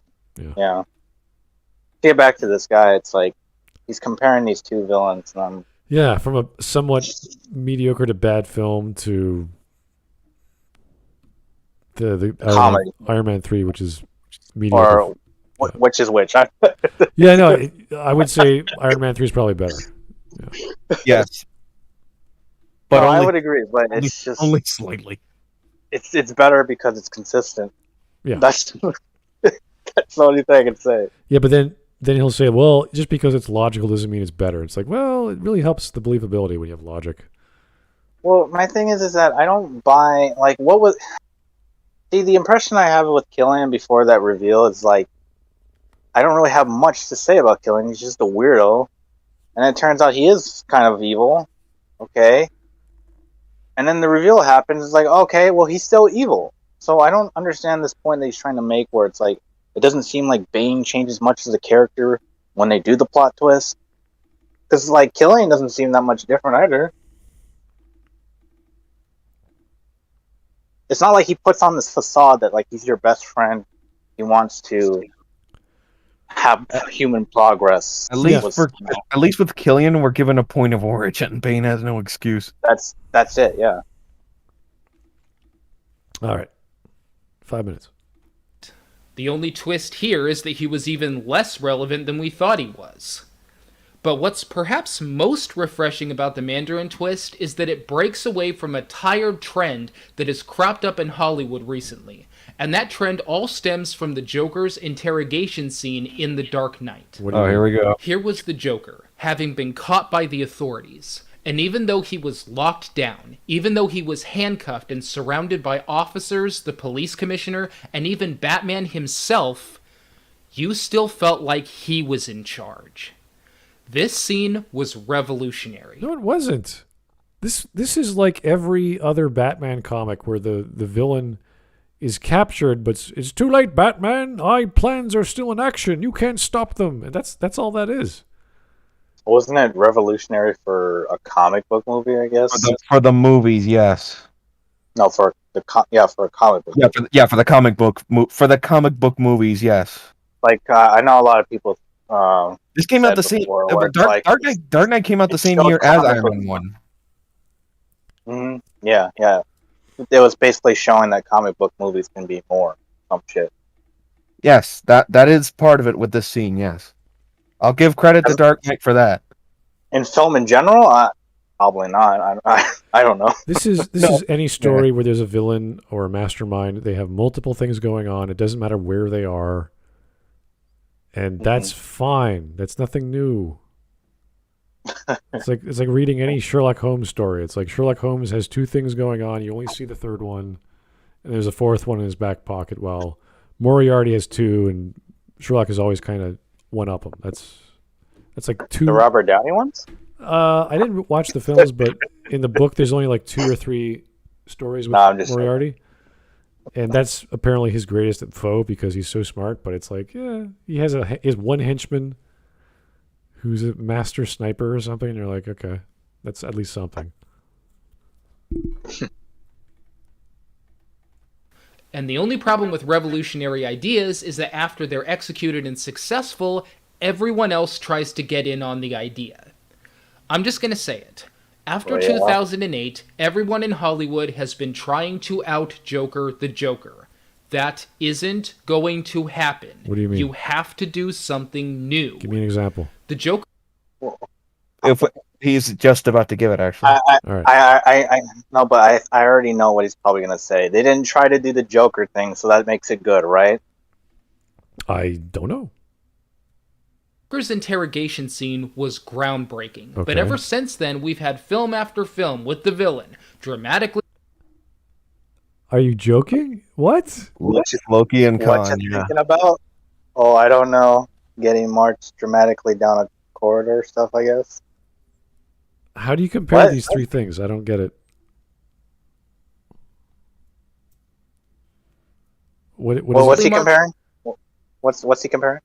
How is he comparing these 3 movies? I don't get it. The villain that wants to be captured, but that's where they want to be anyway.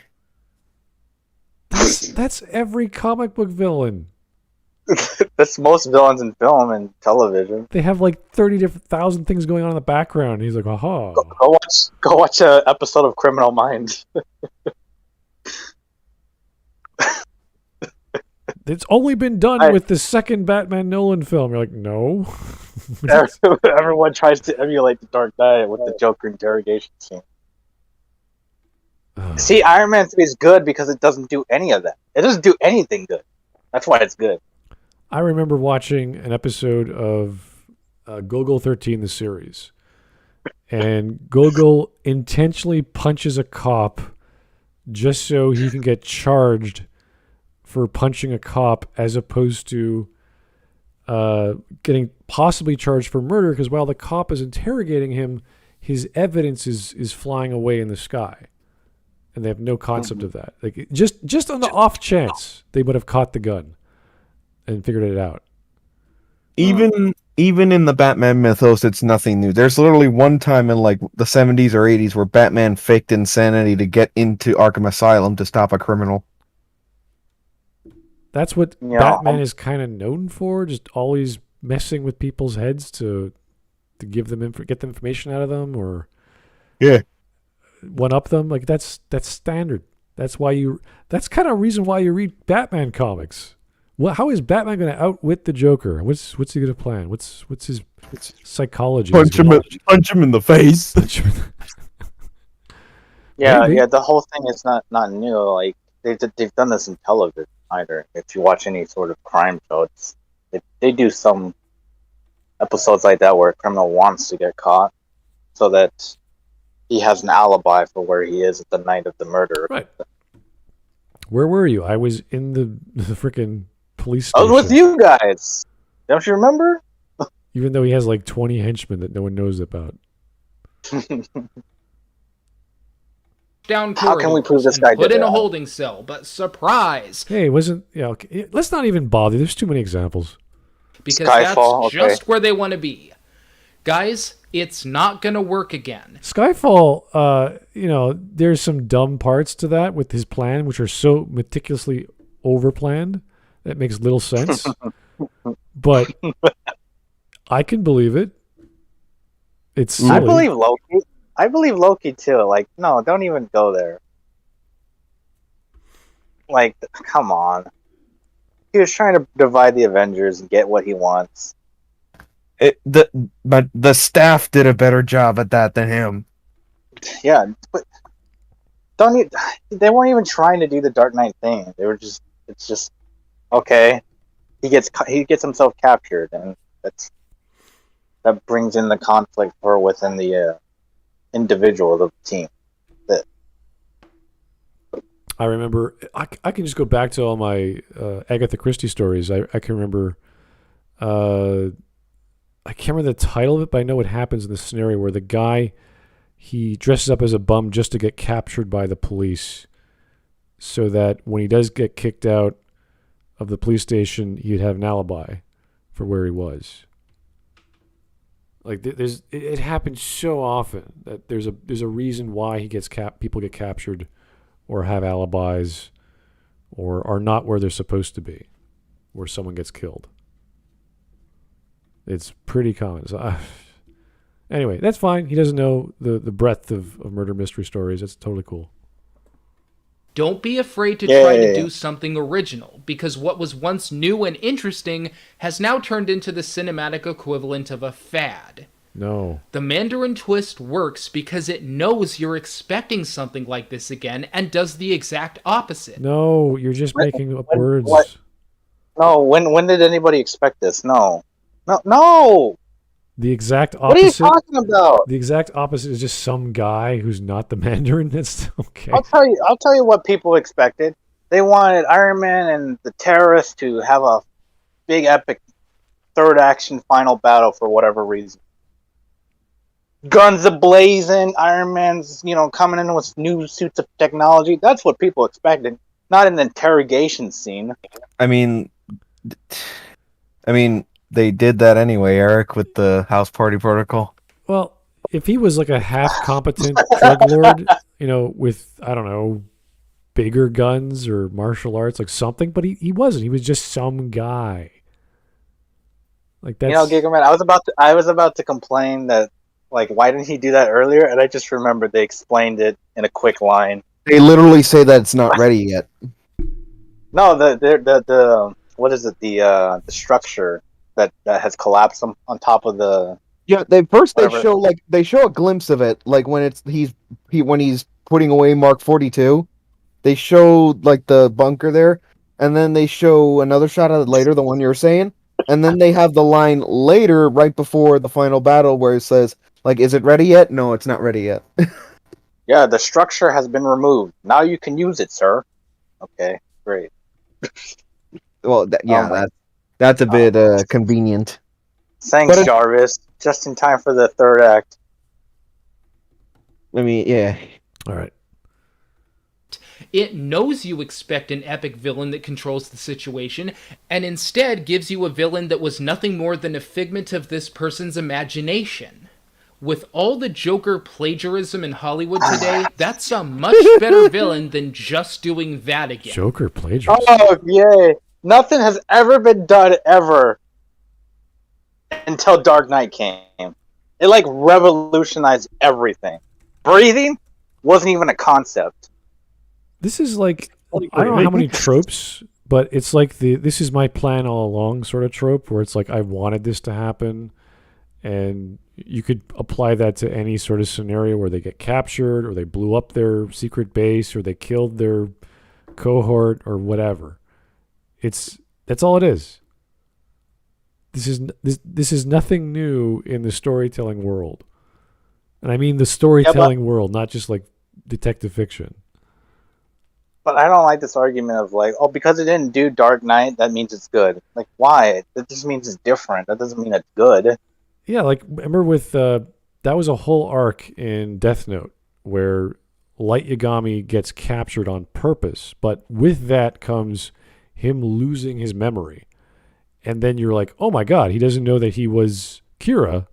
How is he going to get his memory? How is that going to work? Like, no one has any idea because we don't know the magic of the Death Note.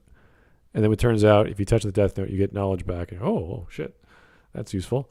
So there's good, there's good twists, and there's like, oh, that's nice to have that skill handy. So I that was just too convenient. It's like, how does he get memory back? He just touches the damn book again. yeah. I think that's And it's fine. set up. I'm just like, how did he know his plan was going to work the way it did? Yeah, so he had to throw off L because L was so convinced it was light. It's like, how do you do that? Well, you just play like you weren't Kira, so you can't do that. So he has to literally use the magical powers of Death Note to forget that he was a holder of the Death Note. I don't know how that happened. And he magically got them back, and you're like, oh. And then convince a guy to do his work while he was in prison. Right. What if he had touched the Death Note too soon, though? It was buried, I think, and I can't remember all the events, but it was just like, I'm pretty sure it was some other guy that had it the whole time, and like, it's weird. I have to go back and watch it because it's like multiple people had this book for some reason. I'm like, he planned for all this or he expected or hoped that they would all come together back to him. It's never explained, I don't think. Yeah. Such this technique's been done, so. No, it hasn't been done until Dark Knight. Is Killian really a great villain? No, not really, but it's his idea and his plan that infuses the film with substance, even though his external actions were downright routine. So, because he has a plot, yes, technically plots do have substance, that's true. Every character should have a plot, though. That's kind of what stories are based around.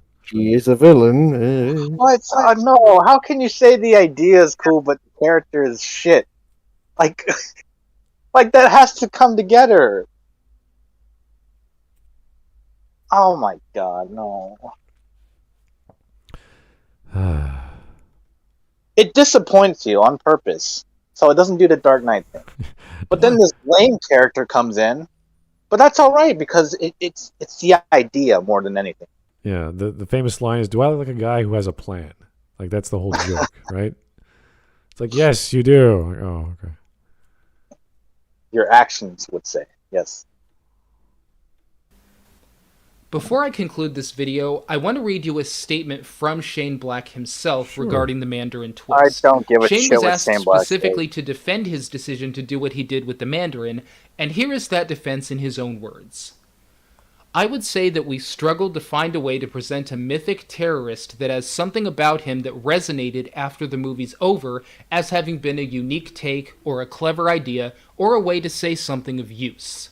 And what was of use about the Mandarin's portrayal in the movie, to me, is that it offers up a way that you can sort of show how people are complicit in being frightened. They buy into things in the way that the audience for this movie buys into it.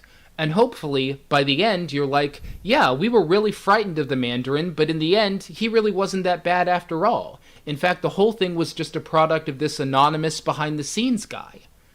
I think that's a message that's more interesting for the modern world because I think there's a lot of behind the scenes, a lot of fear that is generated towards very available and obvious targets which could perhaps be directed more intelligently at what's behind them.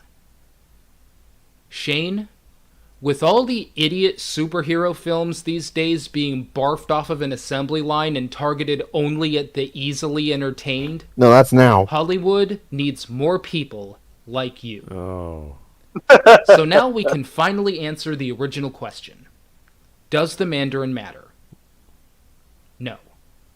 What they did with him was true to the theme of the film, and it worked well in the story. The theme? That is... That you're basing the character reveal on the theme of the film? Why?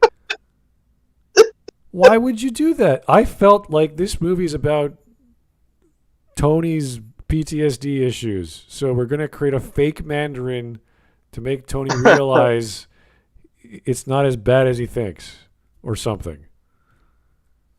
It's all in your head, buddy. Just take a vacation for 2 weeks with your billions. Wasn't this PTSD a theme, right? That's a really... I don't mind having a consistent theme, but you have to have it make sense. What if the Mandarin was a really super powerful guy and he just escaped and you don't get to see him? Or he's so powerful, he looks at Tony like he's nothing. And he sits there, and he's just sitting there like he's a king, and he's like, what are you going to do? I've got mystical dragon powers. It's fear being personified. Yeah, like what if you had a really good villain, like a frightening, super confident guy who just sat there? It's like, what are you going to do? You going to report me? You going to kill me? Try that. Let's see how that works. And Tony's completely stuck. He has no idea. See, isn't that the weird thing about this? Where it's like, this is supposed to be after the events of the Avengers. Tony is trying to come to an understanding of, like, the world is bigger than he thought. And we're still in this whole Mandarin, the news, they create this fear propaganda. And when you really look at the behind the fear, it's all a facade, it's all fake, it's all... Yeah, and if it wasn't fake, if he was literally this bigger, even larger than life than what Tony thought, Tony's going to be terrified of the guy. Like, holy shit, now what do? I got to work even harder. I got to pull all my hair out. I got to go back to the drawing board and make more Iron Man suits. I can't beat this guy. And then Tony finally, like, if you want to go the same route of the story, he just gives up and says, no, I can't do this anymore. I want my life to be normal. And he ceremoniously blows up all his Iron Man suits. Yeah, see, it's all of these ideas that just never come into fruition, and it's like, I look at that ending, I'm just like, what was the point? What was the overall point of it? And then you got Avengers 2 around the corner, and it's sort of, I don't know, you sort of forget that this movie happened. Well, doesn't Killian get captured or stopped by Iron Man? Pepper kills Killian. She soccer balls a rocket, grabs an Iron Man gauntlet, and then shoots the rocket, and then he explodes. And we're assuming he died. I don't know. Yeah, he died. Maybe the next Disney Plus show will be Killian, how he survived the bomb. Well, hopefully the president survived. I can't remember that scene. Yeah. Anyway. Yeah. 1 minute. It's all that matters. To the fanboys who didn't like this portrayal of the Mandarin as an idea rather than the actual character, I'm not saying you should. Anyone is well within their right to dislike anything for any reason. Wow, great. Hell, I've heard from many a Star Trek fan who didn't Then like why the did new you make Khan, this video? not because he completely sucked as a villain and as a character, but because he was fucking white. What? I guess what I'm saying is, stop being butthurt. If you wanted your Mandarin character portrayed on film... What? I could do the same thing with you. Don't be butthurt. That's not an argument. You're Be disappointed, butthurt that, I'm truly Edgar sorry, Wright got but it kicked worked off. well for the story. Why? Or let me put it this way. Why? Because it was refreshing? I had to sit through film after film filled with nothing but stupid, empty, pointless, brainless, meaningless, substanceless, fanboy masturbation material bullshit. The Avengers is bad? Yeah, he hates the Avengers. He hates that movie.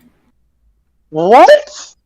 He doesn't like it. He made a whole video about how, like, just after Iron Man 2, he was like, I'm not going to see that crappy Avengers movie because this is just a preview for the Avengers.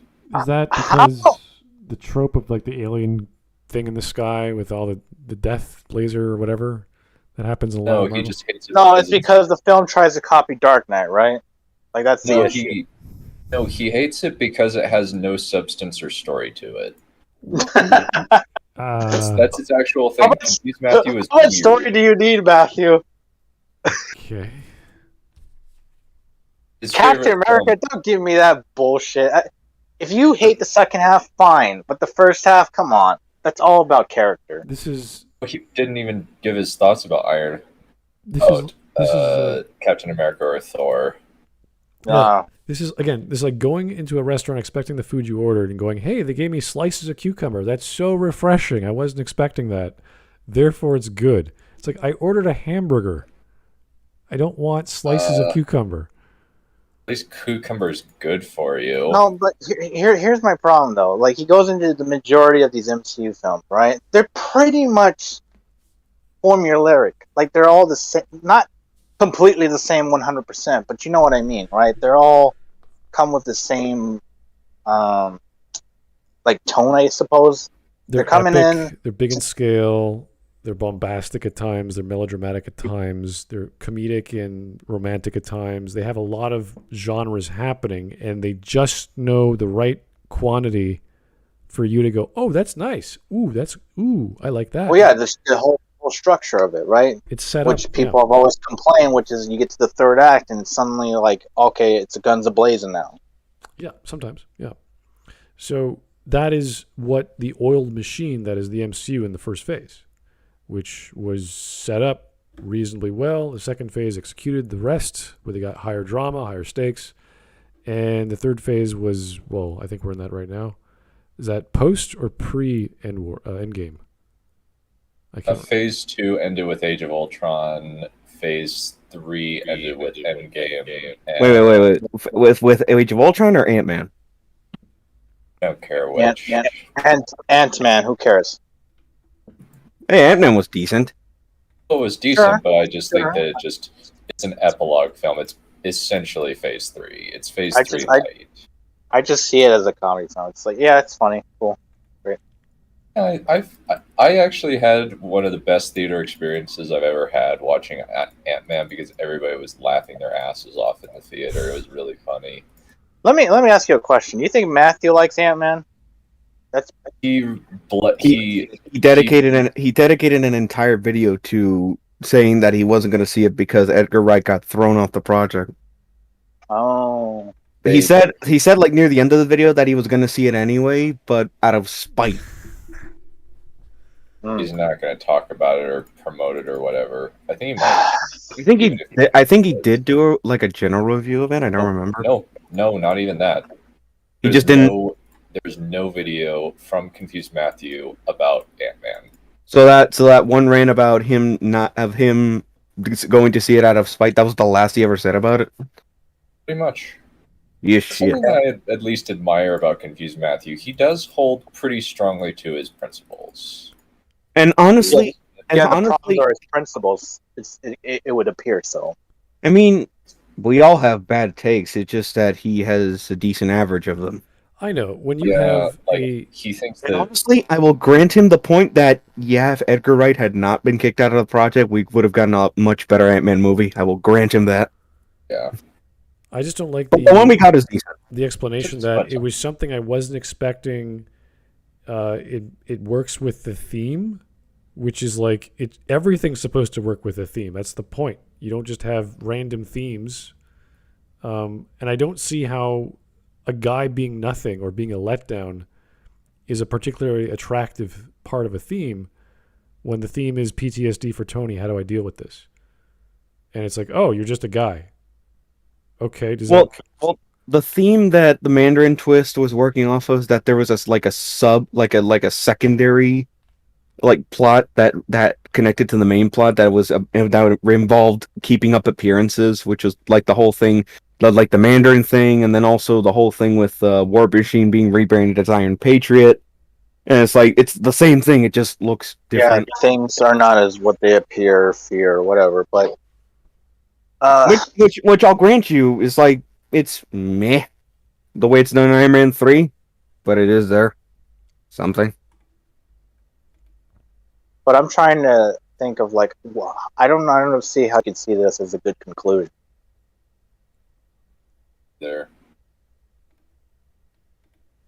I'm just going through stream memes because they're literal comic book pages. So I'm like, all right, you guys can read that if you want. I'm not going to read it. You're done. Yeah, no, I'm good. I'm fine. Okay.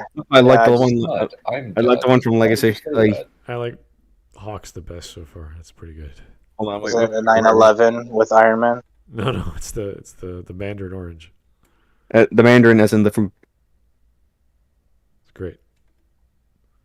Here it Damn is. Mongolian! Damn Mongolian! Damn Oh. my shitty wall. Oh, could I ask? I see that slow mode is enabled. I was wondering what led to that. Slow. Oh god. Yeah, oh my god, it must have been a really bad stream of just billions of memes just coming in, huh? Couldn't have been any worse than the one Mike Tester stream where he defaulted on a credit card. Oh, jeez. I was there for that one. I saw it go down. Damn, Is that where I Mongols. got angry that people just kept throwing money at the screen? I was like, please, can we stop and just get on with the video? Can you stop giving me money? It wasn't the one where Mike was on where we were talking about Man of Steel. It was a different one before that. Yeah. Okay. Anyway, guys. Yeah. That was another Confused Matthew. Not the best take. Some interesting insights, but still a lot of subjective interpretations of why something is good because it's different and it's thematically consistent as opposed to logically consistent or having any expectations for the audience. Yeah, I think people need to understand that expectations are part of the reason why you do anything in life. I expect something to happen at the end of my workday, which is a check in the mail 2 weeks later. I expect that. If I don't get it, you're going to have some problems. Yeah, everyone's expectations is imagine that one person that goes in likes every movie because his expectations are always going to be disappointment. How does that work? Yeah, it doesn't matter what the subjective interpretation is, whether you're inventing something in reality or in fiction or you're headcanoning something. It's always just where are you coming from and why do you care about that so much? So when he tries to defend the Mandarin reveal, it's like, okay, does it work? And a lot of us are like, not for our expectations, not for storytelling reasons, because it was an anticlimactic scenario. The whole was subverting your expectations. I guess you could say that's a thing that people might have wanted as an expectation, but that's kind of the opposite. It's like, oh, that wasn't what is. I was expecting to not have my expectations met. You're like, what? It's like, let's do nothing solution. Well, we'll hire a good actor and dress him up and be, I'm not the Mandarin, don't shoot. You're like, okay.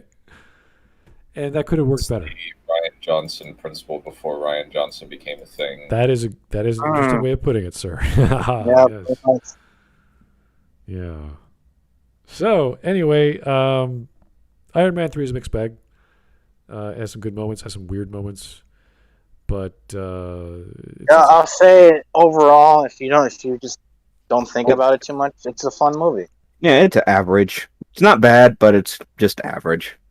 I think that definitely we have come to appreciate Iron Man 3 in the wake of stuff like WandaVision and Falcon and Winter Soldier. And Shang-Chi, the movie that actually had the Mandarin and still fucked it up even harder. It's kind of funny because we go back to, season 8 of Game of Thrones. Now we're watching a new show, which I guess lots of people here watched it, and it's like, wow, it's back to George R.R. We're back to where the quality standard should be. So if that happens with the MCU, bravo for Phase 4, whatever they're going to do. Bravo. But they haven't gotten there yet, so we're still waiting for something. Bravo, Vince. What do you mean, bravo? Phase 4 sucks donkey It ass. had nothing to do with the MCU, and it still turns out great. So, we're still waiting on September 2nd, so we don't know what's going to happen with Lord of the Rings. But, that's just We don't know what's gonna happen. That's like saying the sun's not gonna come up in the morning. I can't say for sure. There's expectations, and there's Yes, we can. It's gonna suck. I will. Marketing alone is basically anti-hype.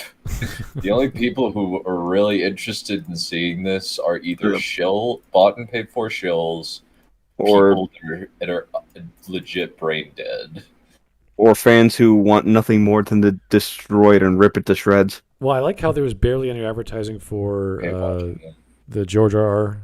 Prequel that I saw. The Dragon. Yeah, I didn't see too much advertising for it, but it was hugely popular on the first episode. Yeah, it got almost 10 million. Yeah, that's amazing. And compared to Lord of the Rings or The Rings of Power, which has all kinds of advertising, you're just like, maybe not. It's going to suck. I'm still waiting because all we've seen are bits and pieces. I want to see a plot. I want to see some characters. I want to see some conflict. What's going on? What's the premise? And then I'll judge it from that. Looks, appearances. I could, you could go take it or leave it with costumes and sets, CGI. I could forgive some of that. It's gonna be worse than Picard. I'm calling it now. No, that is not possible. Not possible? That is not could possible. be. Yes, From it the is. plot synopsis I've heard that it's pretty bad. I will. Okay, I'll watch the first episode of Rings of Power, and I always give the first 2 episodes a pass because if it's an 8-episode season or whatever, 10 episode, I'll be like, okay, it could develop into something. The same with Picard. First 2 seasons. That's your first mistake right there. Yeah. The Rings of Power does not deserve that pass. I'm saying it now. You don't know. It's the same with the first few seasons of any new endeavor, or at least the first season of any endeavor, at least back in the day, with Star Treks, with fantasy stories, with Supernatural. There's all kinds of crazy long series. Yeah, but that was when entertainment was normal. Now it's fucking infected. Well, there was too many writers in the kitchen at that point, so we don't know exactly what's going to happen. I can't predict. So yes, we can. If I was a hardcore Tolkien guy, I might be a little more hardcore on this stuff as to what's going to work and what's not going to work. But couldn't tell you. I have no idea what to expect. You better make a video. Or I'll expect a video. Yeah, I might if it's really bad. I usually do that if it's really bad. If it's okay, it's like, I don't care. Yeah, again with the if. If. It's not going to be if, it's when. You better start pre-recording some thoughts, all right? It's going to get really bad. Yeah. Okay. I've done trailer reactions. I've always put it in I've written this off as crap crowd. And that is where I am at. Yeah, well. I'm excited to hate watch this show because it has barely anything to do with Tolkien. It's just going to be a crap. It's just going to be bad. The marketing is bad. The acting looks terrible. At least recently we got a little bit of a win. Netflix canceled the Resident Evil show. Yay! Oh, good. I saw that show and I thought this deserves a 2nd season. Fuck you. I'm just like, bruh. I think even Jeremy Johns, the most easygoing of critics, said, "I'm not even going to finish the show." Yeah, when even he's... I call bullshit on that. When even Jeremy Johns cuts himself off on a show, you know it's bad. All right, guys. Well, that was, 2 hours and a half of Yeah. looking at Confused Matthew. I like Confused Matthew. He's fun to listen to. Bad takes here and there, but still fun. It's fun to demolish. Oh, I guess he does live up to his name, right? Confused Matthew. Yeah, it's kind of. I don't like using a YouTuber's name to personify all their characteristics, but he's pretty accurate. But it's true. Yeah. So Yeah, I'm not anyway, even saying that's a bad thing. I'm just saying it's. this confusing, yeah. was not our number one on the voted list, but this is what we got everyone to do. So yay! Thank you for voting as always, guys. Yeah, I thought you guys were gonna do a Maggie video. I thought, Red. Oh, it was no, gonna be. no. It was gonna be red. Yeah, not a Maggie. We already did that yesterday. We can't do one after. oh, did the you? Oh, I thought I got canceled. Sorry. Okay. No. We are now out of under Maggie videos. Yeah, they're too All long. right, so now we can get into the real meat and potatoes. No. unless I guess, Dunn, you want to watch one and say it's worth our time. I don't know if that's a good idea, but that's up to you. Done. do Come one on. or two. We could do either one of her Twin Peaks videos. Ooh. Hour, 13 minutes long. Ooh. Okay. You think you can contain yourself, Done? I don't know. Either I've that or we seen- go back to Renegade I've Cut. seen Creedy Red talk about how Star Wars is representative of women on their periods. Maggie is for the course, and at this point, Okay. You know, I'm having trouble sleeping. A Renegade Cut video might do me some good, Oh, you know? God. Nightmares. Anyway, thanks, guys, for voting and making suggestions coming through. Appreciate it. We'll talk to you real soon. Tomorrow's Anime Day. Not sure what we're doing, but keep the suggestions going for Anime Day. We might not get it tomorrow, depending on what happens, but we'll try it for the rest of the week. We do like covering anime, manga, you name it. So keep them coming. We'll talk to you soon. Have a great night. Bye-bye. You never thought people would have been hurt.